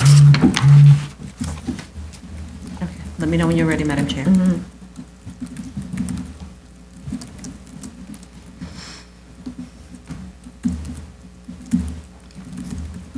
Okay. Item number 18, 2016-4469 BZ, 49-23 Astoria Boulevard, Queens. Okay. The main issue that's outstanding on this case is whether the hardship complained of, that is the trapezoidal lot, actually results in an inability to realize a reasonable return on investment from a conforming or complying use. Plans were provided for an as-of-right 1-family and a 2-family home under the R4 zoning regulations. For some reason, the full allowable floor area of .9, which includes 20% above the .75 base FAR that's located under the display, is actually not provided in the drawings. And all that needs to be done to do that is adding a sloping roof at the 3rd floor, and then you would get a full attic level with 383 square feet of floor area with structural headroom above 5 feet, and the area below that height would not count at all as floor area. The area under the display does not need to spring from 5 feet, the way it is shown in the section, and the critical height is structural headroom, not floor to roof height, so the drawing isn't really understanding how displays work. Hence, the development could include a very reasonable 2-family with an 843 zoning square feet, so that means more in terms of gross, simplex, and a 1,500 zoning square feet duplex, a very respectable, almost 2,300 square foot 1-family house. So both of those are very nice. 1,500 square foot duplex apartment is extremely nice, right? In addition, there are 2-story houses located along this stretch of Astoria Boulevard, a few of which sit on lots much smaller than or as irregularly configured as the subject. So although this location may not be the greatest, there are similarly situated neighbors in the immediate neighborhood, and the as-of-right house can be built without yard or setback waivers, so it wouldn't even require waivers from us. And not only that, the floor plan is not impacted. It's nicely laid out. Right. Apartment on each floor with an extension up to the 3rd floor for that second apartment, or as a single family. It's very nicely laid out. It's got a nice width to it. It isn't a railroad apartment in terms of one bedroom after another. So I'm not sure that even though they were able to, discount these lots and discount these lots and take out these because these have older buildings on them, whether what results is a proposal that is really impacted by their supposed uniqueness. Right. Yeah, I'm not convinced by the fact that the as-of-right 1-family or the 2-family is not feasible, as both of you pointed out, is that the layout is a very decent layout. It's the configuration of the rooms are pretty normal and decent size. You get a fair number of bathrooms associated with it, and I was trying to play around with the way the as-of-right has been built. They have assumed an 8-foot, 8-inch floor-to-ceiling heights for the lower floors. If you make that even 10 feet floor to ceiling height, and the street wall, perimeter wall goes up to 20 feet, and then you start the slope of the building, even let's say you take it 25 feet from that, which takes you to the maximum permitted street wall height of 28 feet, and you start the slope of the roof from the 5-foot height. From the 5 foot above, you get a really decent layout of a room which covers the entire floor plate as an attic space, with starting point being the edge being a 5-foot high, and then springing up to that to a much higher height than 10 feet to the top. So you get a very good size, livable attic space, which can serve as an extra master bedroom with bathroom, with library. There's a lot of room to play with that. I just was not convinced, I think the applicant did not give proper direction to its architect to come up with a plan that would make this a very sellable apartment complex or a one-family complex. They just said, see what can fit into an as-of-right, that doesn't work. I think that was the direction that was given. Well, that's usually.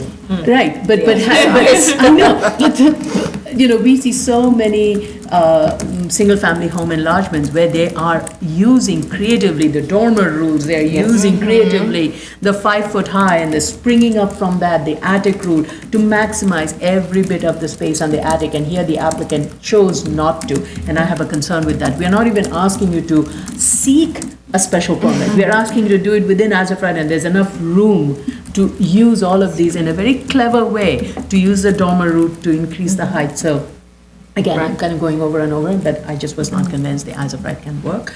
That cannot work. And also a question for Commissioner Otley-Brown is, most of the homes here are very old homes. So this is going to be one of the first ones that's going to be, granted, it's a smaller site, irregular, but it's going to be a new home with new features, new finishes.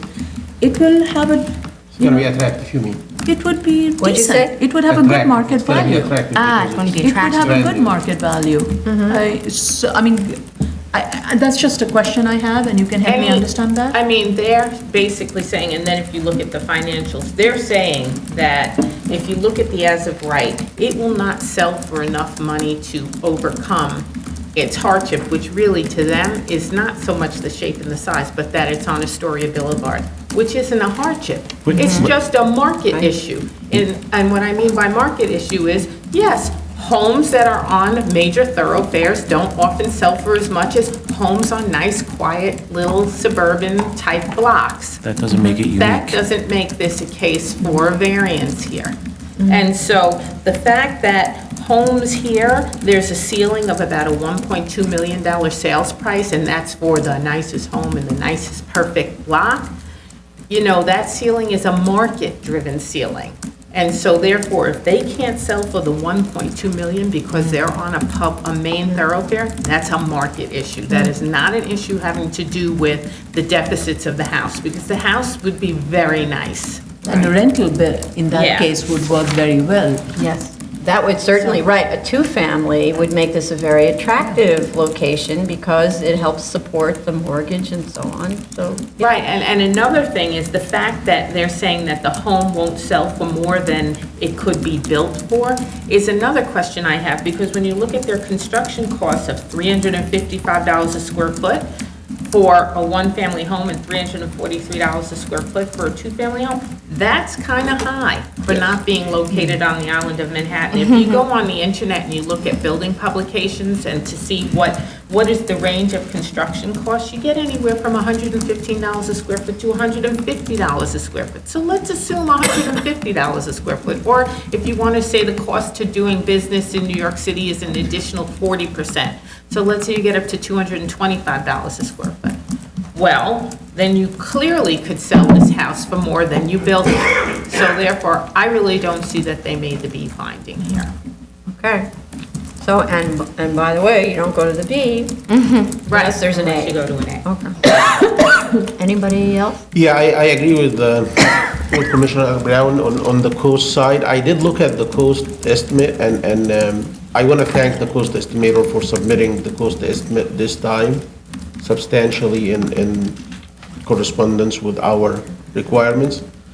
But looking at the prices and the quantities, I believe the cost for the as-of-right scenarios, either the one family or the two family, could be brought down by at least 90 grand. So this is the first thing. The second thing is I looked at the soft cost, and the soft cost is about $250,000 for either a one family or a two family. Thinking about this is too much. In some areas, even of the city, you could buy a single family house of like at a price of $350,000, including the land, the structure, the engineering, not just the soft cost for $250,000. So I believe if we consider the $250,000 also brought down to, let's say, 175, plus about 90,000 on the construction cost. Considering these two numbers means that they could get a very reasonable return on the one family or the two family scenarios. So I'm not convinced with their argument. Okay, so I also wanted to say, since I didn't fully discuss the financials, in looking at whether the E finding would be met, should we ever get to E finding, I want to be very clear about this. The cap rate is still too high at 12%. I said this on the other case, and I remain saying it. The only reason why we let it go on the other case was because it was clearly an A finding. That lot was about 500 square feet, period. This is a different situation, and once again, I'm saying, cap rate 12% is too high. They have yet to provide a document that refutes the document that I submitted for the last hearing. Instead, they say that the range of cap rates for specialty ground leases is 8.11% to 15.57%, and they're actually staying in the middle. But they're wrong, because if you look at what they gave us, the range is 2.78% to 15.57%, and for them, staying at 12%, they're almost at the max. And the max is for an extremely risky investment, of which this is not. This will be one of the few legal signs, and the income will be at the high end because of that, as well as because of the fact that this is the location in New York City on a major thoroughfare over here. And so they need to bring the cap rate down to the 8.11% average, or do a fallout cap rate study of all legal New York City billboard sign sales and the annual income during the sales year, so we could see the fallout cap rates and see that they're really higher than what I'm saying it should be. That would be the only way that they can use a 12. Clear enough for you? Clear enough, yes. We'd be so interested to see that. For sure. Okay. Move on? Yes, one second. Wait, let me know when you're ready. Okay. Item number 19. Item number 19, 2017-231BZ, 765 Pennsylvania Avenue, Brooklyn. They requested an adjournment.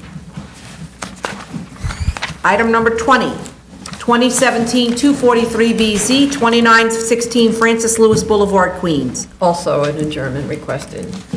Item number 21, 2017-298BZ, 14 White Street, Manhattan. Okay.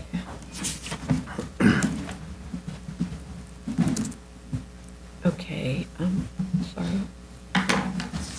As directed by the board, 2 new proposed projects have been submitted, a 5 FAR 6-story project that requires only a setback waiver, and a 5.29 FAR 6-story plus penthouse project that continues to require a setback and floor area waiver, but not as much as the 5.99 FAR request.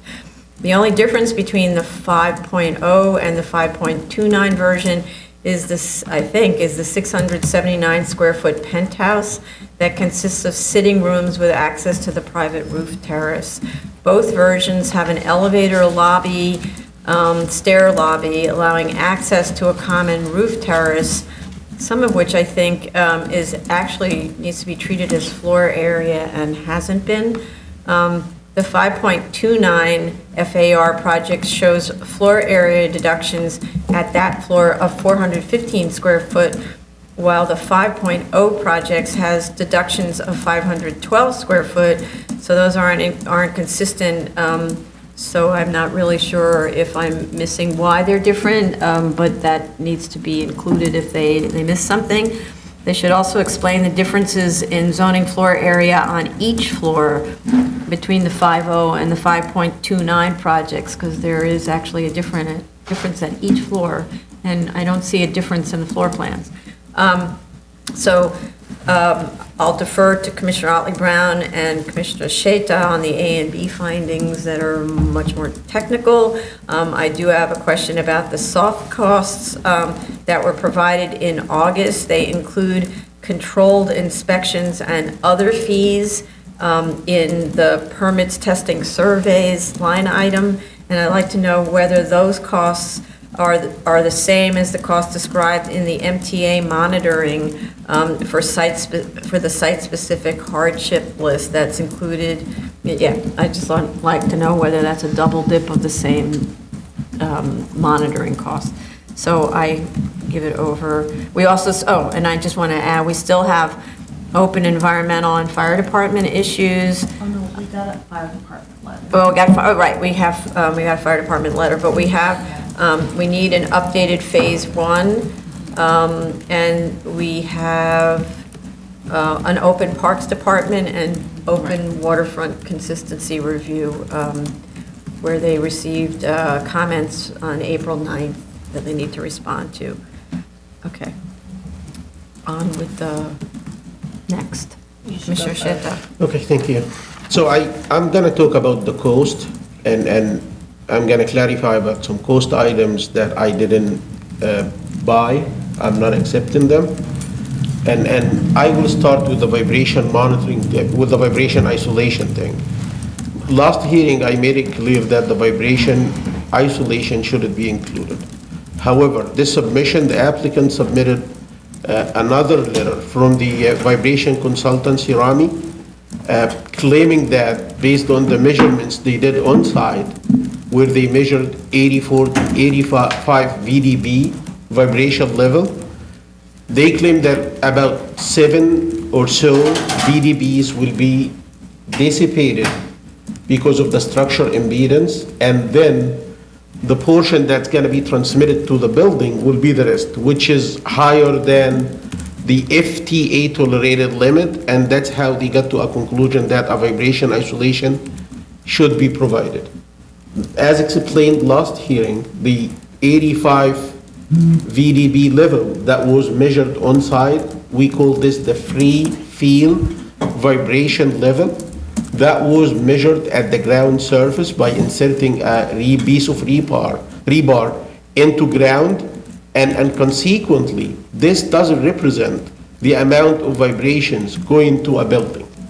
The amount of vibration going to the building after construction actually will be reduced significantly because of many things. If we're talking about vertical vibrations, the axial rigidity of the piles is so extreme and will contribute to significantly eliminating the vertical vibrations. If we're talking about the lateral vibrations from the TA, from the adjacent TA, I believe the lateral rigidity of the piles, in addition to the rigidity of the foundation walls, will contribute significantly again in eliminating at least 40 to 60% of the vibrations, taking the remaining vibrations, infiltrating into the building to significantly below the FTA level. And that my conclusion on this, I'm still at the opinion that the vibration isolation system shouldn't be included. And like I said, if there is a fear that the slab would be in contact with the soil subgrade, this slab is a structural slab. I'm talking about the cellar slab. Is a structural slab. It's not gonna shed any loads to the ground. You could put a layer of styrofoam, regular styrofoam, not the material that you use for vibration isolation, and then this styrofoam will do the job. It will give you a very feasible isolation, and in 6 months or so, because of the nature of the subsurface material at the subject site, it's gonna be a natural separation between the slab and the subgrade. Going to the cost, I still see the cost of the vibration isolation included of about 310 grand. This should be excluded. In addition to that, the pile foundation, the concrete, I spoke last hearing about the concrete buttons and their unit price of 1,500 for almost a plain concrete element, a reinforced concrete element is excessive. I'm not sure how many hearings should we discuss something to be fixed. So I did fix this myself. The other item that we discussed last hearing actually, and it was significant as well, is the unit price for the concrete floors. The applicant still insisting on using about $70 per square foot. And the hearing before the last, we asked for explanations on how to get to that $70 figure. And they submitted to us a letter from the cost estimator explaining how they got to the $70 unit price. And in their explanation, they said that they are considering beams at 0.49 cubic foot for a slab that has 0.67 cubic foot per square foot. Of course, this represents like about 75% for the beams versus what the slab is taking. This system, the flat plate system, is mainly a slab system. I did look at the structural drawings that were submitted to us, and I didn't see any beams starting from the cellar floor up to the highest floor. So I'm not sure if we discussed this last hearing and we made it clear that there are no beams in this floor, why the $70 figure is still used. So I did fix this unit rate as well, and I believe the adjusted cost for the project, the construction cost after the adjustments, could be reduced. From the foundation side, the reduction would be on the order of about $500,000, and on the concrete floor side, the reduction could be up to $1 million. So the total cost reduction for the construction cost of the project would be on the order of $1.5 million. So if you reduce the construction costs by $1.5 million, that $1.5 million then becomes part of the net profit. And so that makes the 5.29 scenario actually on the low end of feasible, but feasible.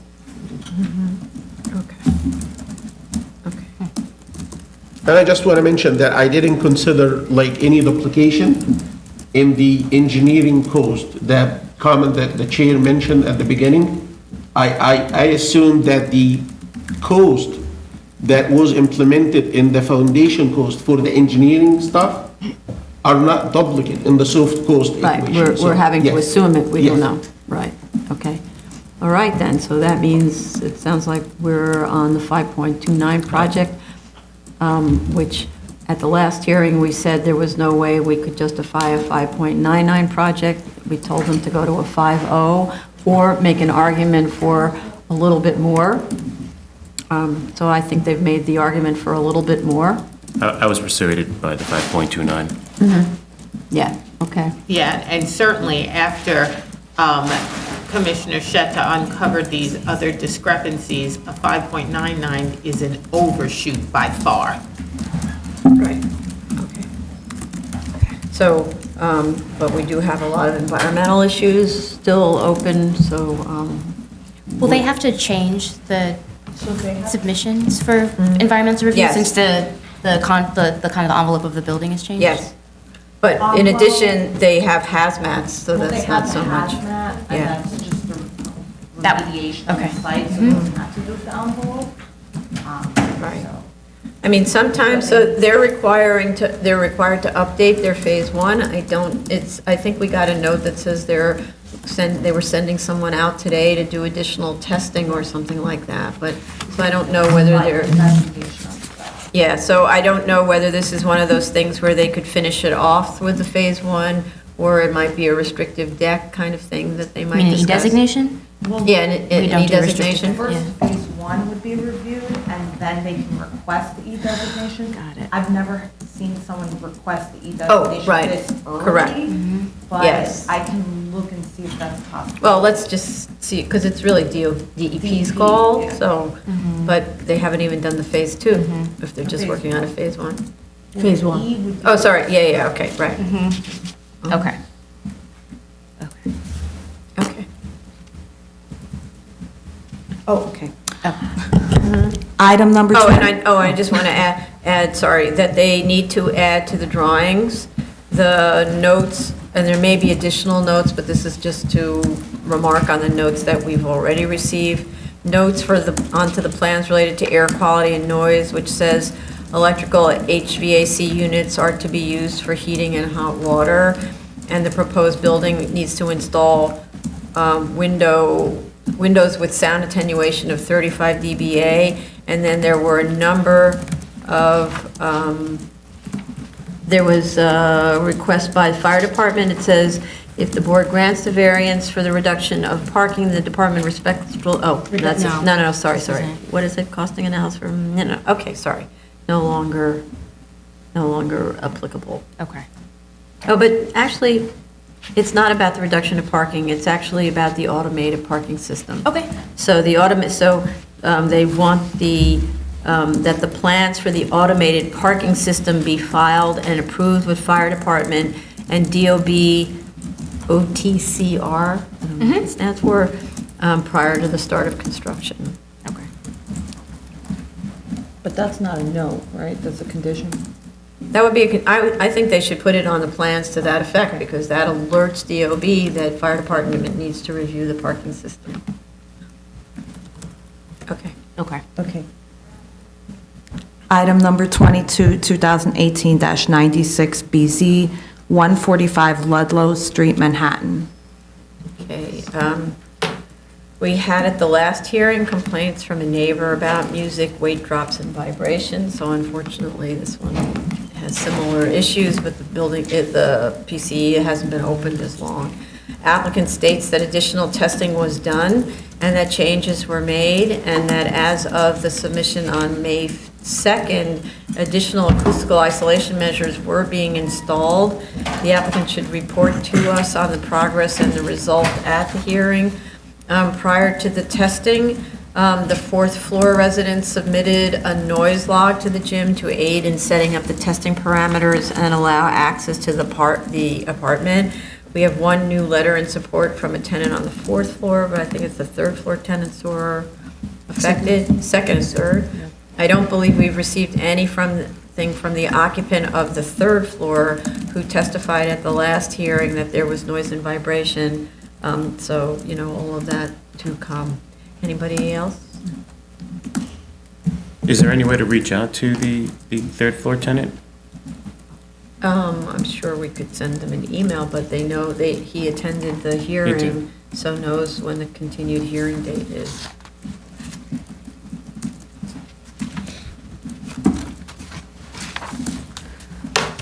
Sorry, I just wanted to add, so this gym opened May of last year, and they did submit, they submitted it like a month after they opened.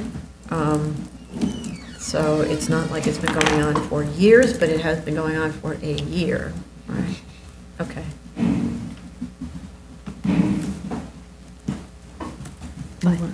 Go ahead. Item number 23, 2018-98BZ, 160-10 Cross Bay Boulevard, Queens. So, we had concerns about the location of the district boundary line. That was the open question, and whether the PCE parking can be, not just whether the PCE and its related parking can be located in the R2 portion of the zoning lot. Applicant provided us correspondence between the Department of Buildings, Department of Finance, the project architect, and the BSA at the time of the 1973 variance application, application number 1045-67-BZ. That was a very long application process. which indicated that DOB had moved to revoke the C of O, or the permit at least initially, over uses on the zoning lot, which effort it withdrew upon learning that the pre-1961 lot configuration complied with the ZR 77-11. At that time, it directed the then architect to amend the zoning lot size on the plans to show the pre-61 zoning lot configuration. No drawings in this submission were provided that with this submission, but we were directed to look at the submission of the 1965 drawings that we received on February 14th.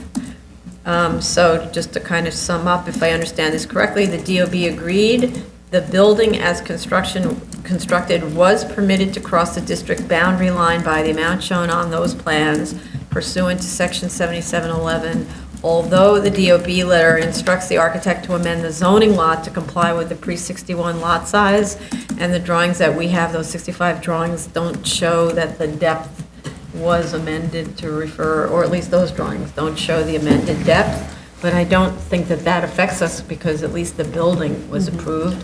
And I don't disagree with the theory that if you're allowed to apply 7711 to your site and build a building that extends over the district boundary, and you get a permit for it in a C of O, I don't think that prevents you from enlarging the zoning lot in the future because you're not increasing the degree of noncompliance. It's just that it seems like if you tried to take advantage of 7711 in the future, you can't because it's no longer a pre-61 lot.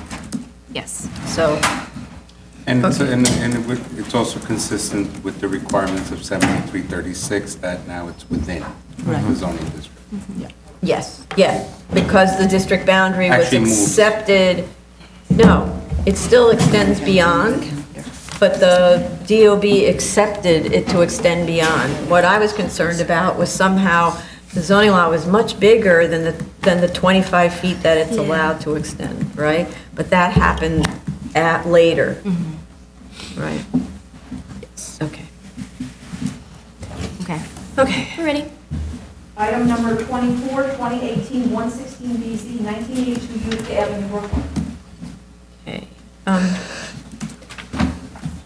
The purpose of this submission actually was for us to quickly review the drawings for agreement that the improvements shown on the drawings should be installed. In-ground planting beds are shown as requested along the residential property line, and a drainage note was added to the car wash area, and lumen levels were corrected to be 0 at the residential property line, so I'm good. I think they should be allowed to just go and do. Yes. Okay, and then come back and show us it done. Right, okay. Item number 25, 2018-143 BZ, 20 West 14th Street, Manhattan. Okay. Another unfortunately problematic gym, 3 today. Testing was conducted in upstairs apartments on April 2nd by the gym. They indicate audible noise levels during classes, but make no recommendations for further mitigation, which was quite odd. They basically say it complies, as we talked about, with the noise code. The May 2nd submission indicates additional measures will be taken, but it isn't clear why these weren't implemented immediately after the testing or whether they have been implemented since May 2nd, so because there's been time, right? The upstairs tenants or neighbors are represented by opposition counsel, who submitted on May 14th a letter indicating that he was present during the testing and that music and voices from the classes were clearly audible in the public corridor on the 2nd floor and in the 1st floor lobby and in apartment 2B. Opposition counsel also submitted its own testing results, and their consultant made several recommendations.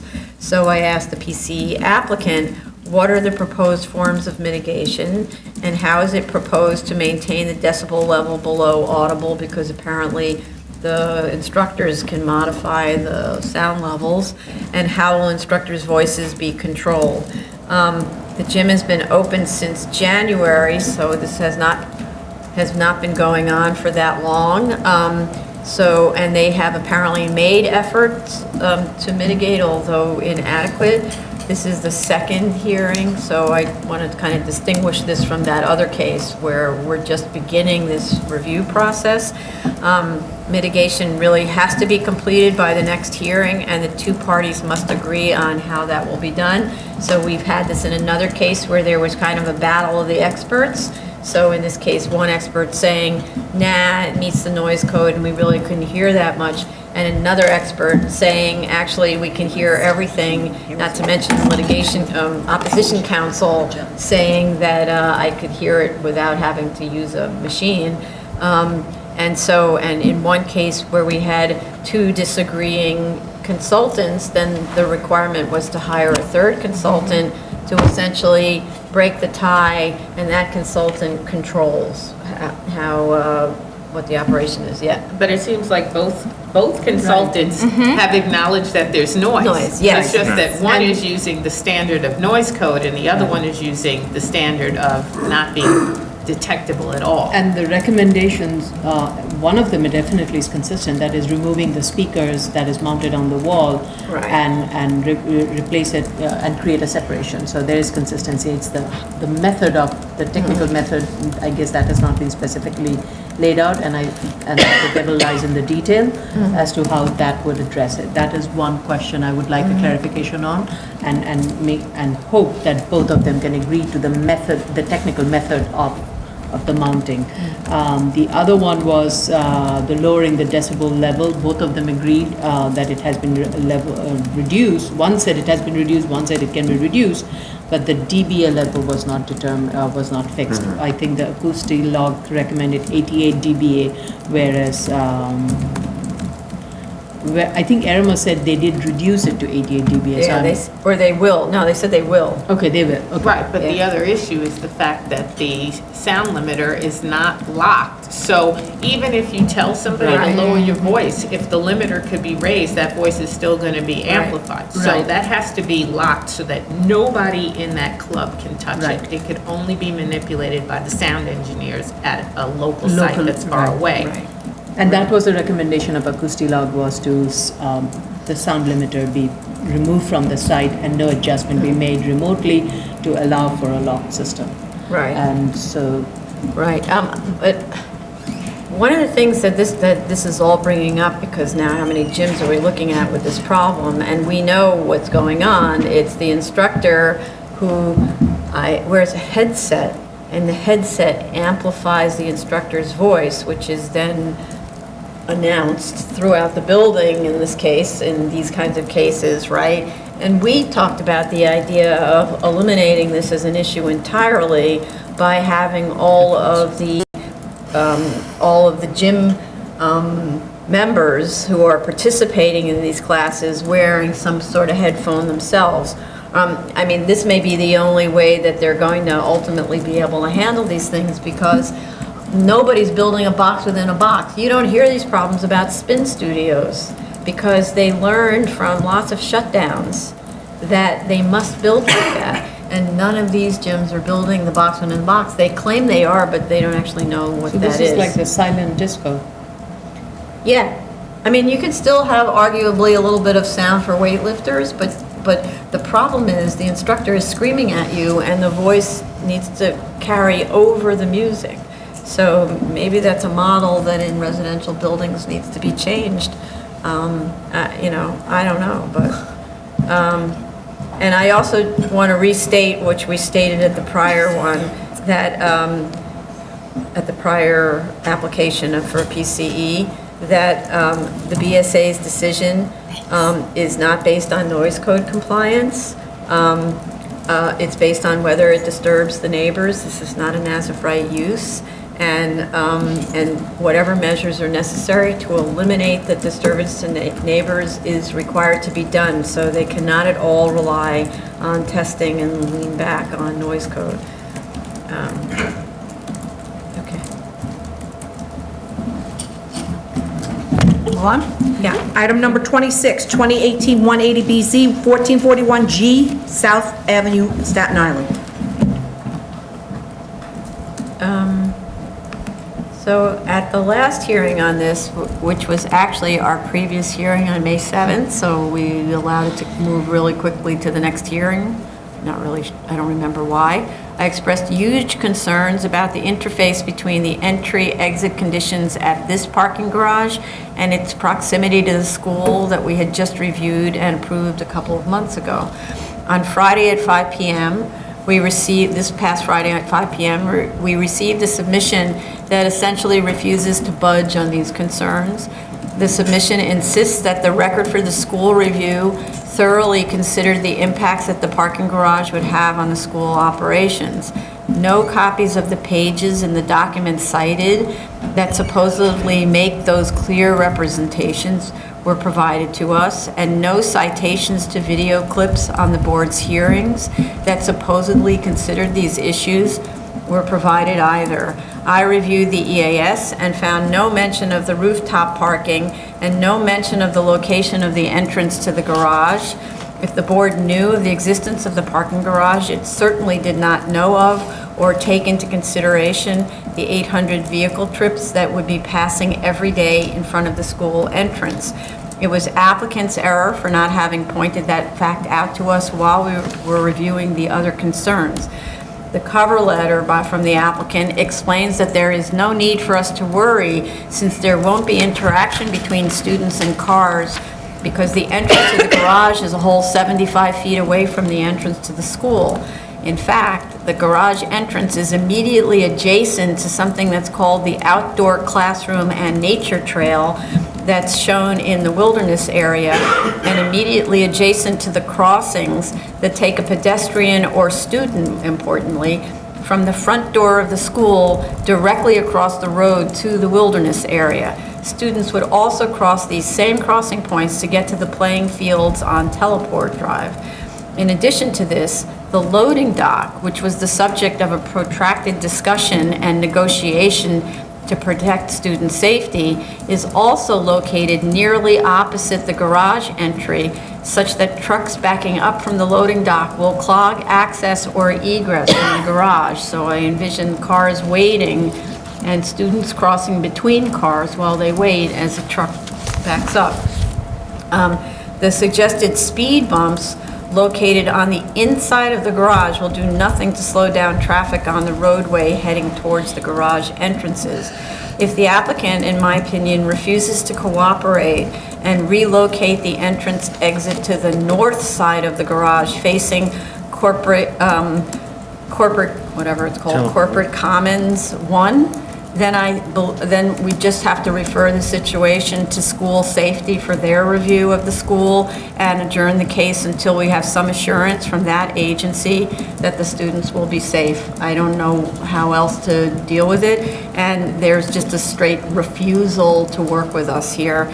And one explanation is that they can't enter through the wildlife area, which is not at all what I suggested. There's a parking lot right in front of the building on the side adjacent to Commons 1. They're claiming that the Port Authority controls it. I don't understand that at all. Talk to the Port Authority. I actually don't understand that, and there's no proof that that's the case. So it seems to me, and I'm not saying that you have to enter from Teleport Drive. Yeah, we stated that they can go across and enter into the place where there is a street, they acknowledge there's a street. But into Commons 1 and make a drive-through, and the issue that they claimed was perhaps the foundation is built. But we didn't know if that's the case, and I don't think we received anything that stated, I didn't review anything any submission, so I'm not sure if, I thought we were going to find out if the foundation was built and what that actually means to us about repairing or changing that. I think they actually did say they were up to the first floor or something like that. It doesn't prevent you from building. Yeah. But that doesn't prevent you from installing a ramp. I mean, that's what we're talking about, a ramp. And there's planting adjacent to the parking structure on that side of Commons 1. Install a ramp there. And I'm not saying you can't have pedestrian egress onto that side road at all. It's more convenient for people to exit the garage there. Mm-hmm. But it is about way too much traffic on a very narrow roadway in front of the school. It's putting all that pressure on the school, and it was never considered, and I sure would like to see the part where we considered it in the depth that the applicant is claiming, without supporting its claim. Okay. Okay. All right. New case on the zoning calendar, item number 1, 2016-1215 BZ, 142 West 29th Street, Manhattan. We have proof of service of initial application to officials and of notice of hearing to officials and neighbors. Community Board, though, recommends disapproval with one abstention, providing us with a very detailed and thorough analysis of the findings, the 7221 findings. I thought it was actually excellent what they did. There is also some correspondence between the Community Board and the applicant that adds further depth to the Community Board's analysis. That's in email form. There's kind of a back and forth email. And in short, the Community Board states that none of the findings have been made because the site is not unique and does not suffer hardship. We have 3 letters in support. The complained uniqueness of the lot is the lot width of 32 foot 6 inches, and that the existing 2-story building is obsolete. An obsolescence argument doesn't work if the plan is to tear the building down. I was surprised, actually, from this council to see an obsolescence argument for a tear down. Where are you?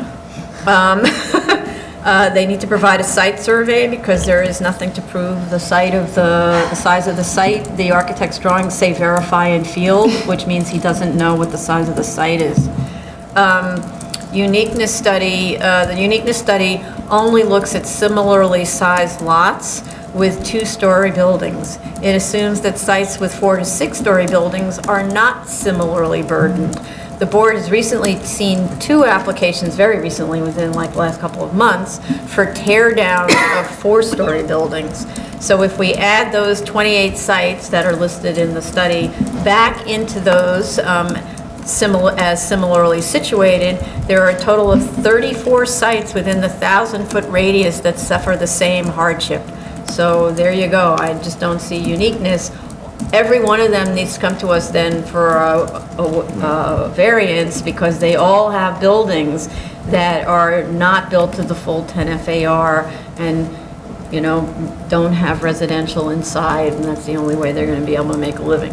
Further, the materials don't show what the disadvantages of the lot size are.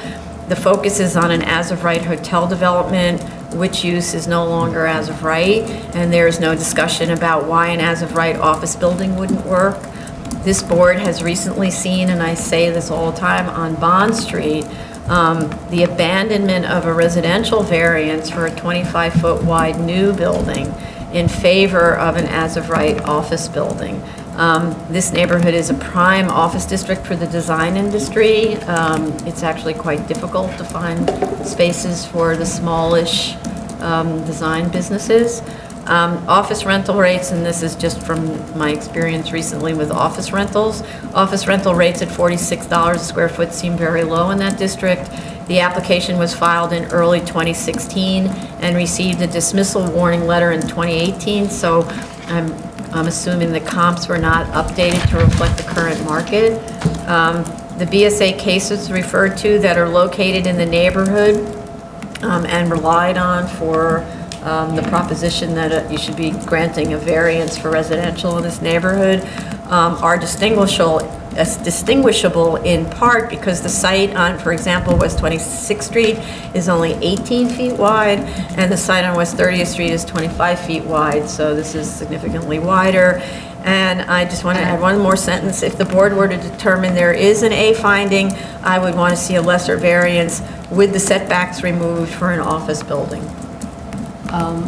So I want to add to that, we recently approved another site, which is at 128 West 26th Street, which had a structurally obsolete building that had to be demolished by DOB, was 25 foot wide. So, and that's also, again, in the range of the uniqueness.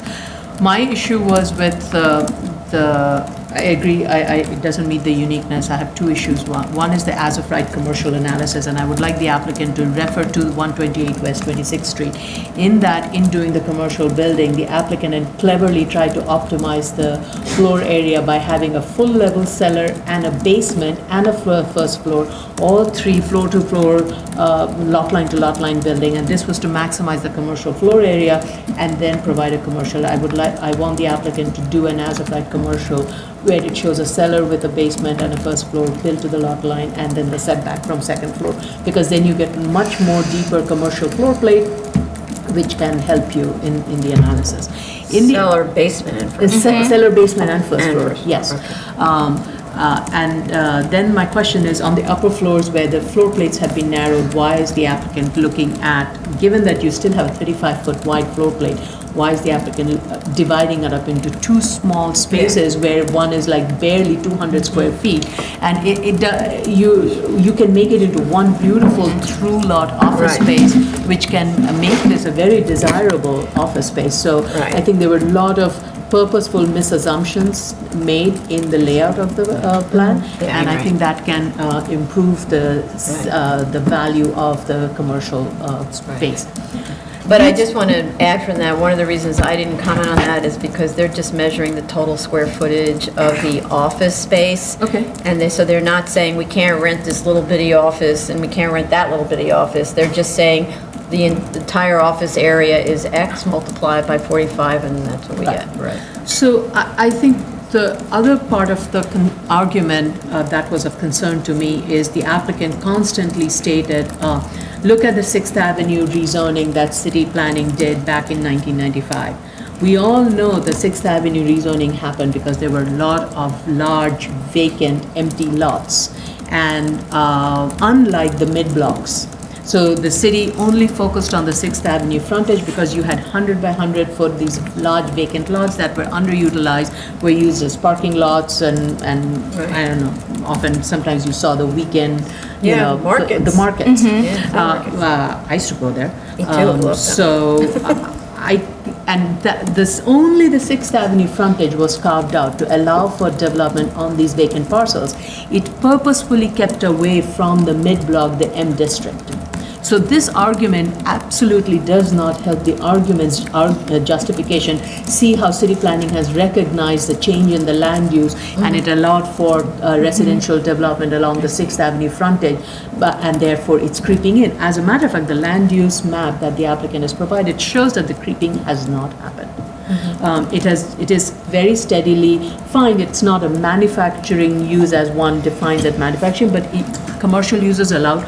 A lot of commercial offices are located here. I do not see any documents or any data supporting that these commercial spaces are vacant. They are very well utilized. As I walked the block recently, they are being used, and there are different kinds of users of these commercial spaces. Now, whether you're getting the best commercial rent, that's not a hardship issue, right? That's a market issue, as I've learned from Commissioner Brown. So, I don't think this argument is helping. So I am still not convinced that an as-of-right commercial office space in this area is not working. And you need a mix of various kinds of commercial spaces. You don't always have to look for a Class A commercial spaces. There are lots of other uses, and this is an area where you are close to FIT. You have these new, floor space needs for these burgeoning, designers and small office spaces. So I just am not yet there. You cited a recent case that we decided with Yeah. the obsolescence? That was the 128 West 26th Street, and that. It was that not, it wasn't an obsolescence case. That's what they started off with. But we explained to them, no, so just to clarify, the obsolescence, and actually one of the cases that was included in this application was an obsolescence case. It was a case where you have an existing building and there were existing IMD tenants in the building. And the argument is, and so that made those floors by operation of a different law residential, and they were mixed together with commercial uses that made the building very difficult to operate because it had one elevator, right? And so that's the argument where the building is obsolete. We cannot function with a conforming use because of these criteria. Therefore, we need relief to be allowed to have the whole building be one use. And you certainly can't kick out the IMD tenants, right? So that's an obsolescence argument. Some obsolescence arguments are, here's an existing building, it was designed to be this particular thing, it has, let's say, very frequent column bays, which were designed for a very particular purpose. And you can't use that for offices anymore because there'd be a column like in every desk or something like that. So I'm just thinking of one to exaggerate, right? So you say the only way this is going to work is if we turn it into residential because people in apartments can live with columns. It's cool to have columns in your apartment, whatever your argument is, right? So but it has to do with a building that's going to stay there. So in that other case, the 26th Street case, we said. It was a vacant lot. No, we considered it a vacant lot. It had A finding. It had an existing building on it, and the building was to be torn down. And so the Pursuant to first part of it is order. prove to us that it needs to be torn down. Then they showed, DOB says this is dangerous, so then we could look at the site as a vacant lot. And then as a vacant lot, it's only 25 feet wide where you're supposed to build there, so then they're making an argument based on a vacant lot study. Not in common ownership. Right. So that's one of those reasons I don't believe that these two cases are akin. And I think that you're agreeing with me here that they don't have, that wasn't an obsolescence. My reason for mentioning Okay. that was so recent, like within a month, and that also, if you Yes. were to compare it, it's a 25-foot lot. I see what That you're was a saying. hardship Okay. factor. And Well, so that's, and this, we're looking at a 35-foot. So 32. 32, sorry, yeah. I just want to add another part to the, as of right, the use in this area, as I said, so far I have not seen vacancies in this area. And if this was. You if- haven't seen them show you that there's They have not vacancy. seen it, and at least walking through it, it was not visible. Right. What I'm also getting at is that if this area was not a very strong office market space, if there was not a market for it, there would have been hotel conversion, given the fact that it is so close to the Penn Station, when it was allowed as of right, up till last year. It did not happen. So I'm not convinced that there is not a market for a commercial use there yet. And It's an office district. All the architects have offices, like, around the corner from this site. So, or not even around the corner, on the same block. I mean, this is an office district. Yeah. And in between the offices are still sweatshops and some, a little bit left over from the, there's still some. The garment warehouses, districts. garment districts, yeah, distribution spaces, so, yeah. they still call them sweatshops. These comments? Yeah. Commissioner Otley Brown? I fully agree with what you said, and what irks me is that this is a case that regardless of whether or not we're convinced by their reasoning for an A finding, the shortcuts taken through the paperwork is not really serving them very well. It's not enough to say this is a narrow building, a narrow lot and an obsolete building, and then do nothing to describe the ways in which the narrowness has a negative impact on the as-of-right use, or the ways in which the building is obsolete and not suffering from deferred maintenance. And not to mention the fact that whether or not we would even accept obsolescence, because they then want to delete, they want to get rid of the building. So those are my issues. I looked at their uniqueness study, and I find that they're just carving up the neighborhood in a way that suits them. To say that everything with an FAR lesser than 2 is considered underdeveloped and is really a lot sale is not really true to even their financials, which look at lots that are developed with an FAR of between 2.11 and 4.29, saying that going as high as 4.29 is considered underdeveloped and is actually a lot sale. So I think that that was just cut out in a way that would make them look like they're suffering from a hardship that many others are not also suffering from. But when you go back into the study, and like you said, you include all those buildings that, for me, I did it on the basis of FAR. So I did it for FAR greater than 2 but less than 5, because it's considered if you're less than half of the maximum FAR, then you're actually underbuilt and you're a soft site. you add another 26 lots to what they finally end up at, which is what, they're at 7, so 26 plus 7, I get to 33. 33. Right, one of the 7 is a little bit of a sliver that you could never build on, so that's why they discount that one entirely. Right, okay, so, So fair. but still in all, 36 is a lot, not unique to me. Right.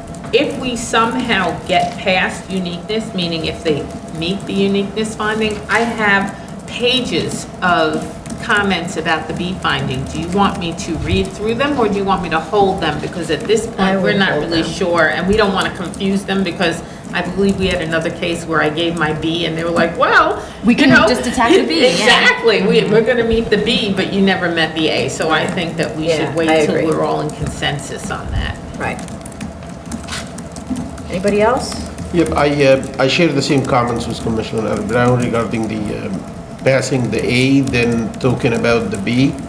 I do have comments regarding the construction cost estimate, and I do have an important comment regarding the obsolescence of the building. Obsolescence? Yes. Okay. I can swallow just calling a building that obsolete without evidence. Yeah. So I'm not sure whether they are talking about structural aspects, or are we talking about Functional. architectural aspects Right. here? So this need to be made crystal clear to us, not just with words, but with evidence. We need, if this building is structurally deficient, we need to get evidence that it is. And if we pass A, like I said, I need to get details of the construction cost, and I need to get geotech, adjacent building conditions, structural drawings, etc. So, but But you don't need those yet? Yeah, Right. but I don't need them for now, yes. Right, okay. So I want to go back to, I don't want them to spend time explaining why the building is obsolete. It's a tear down. Buildings are torn down all the time. It doesn't, yeah, they're torn down because you can get a higher, bester use if you tear the building down and you build new. That's not an obsolescence argument, that's a I'm moving on argument. It's called development in New York City and everywhere else on the planet. You tear old stuff down, you build new stuff.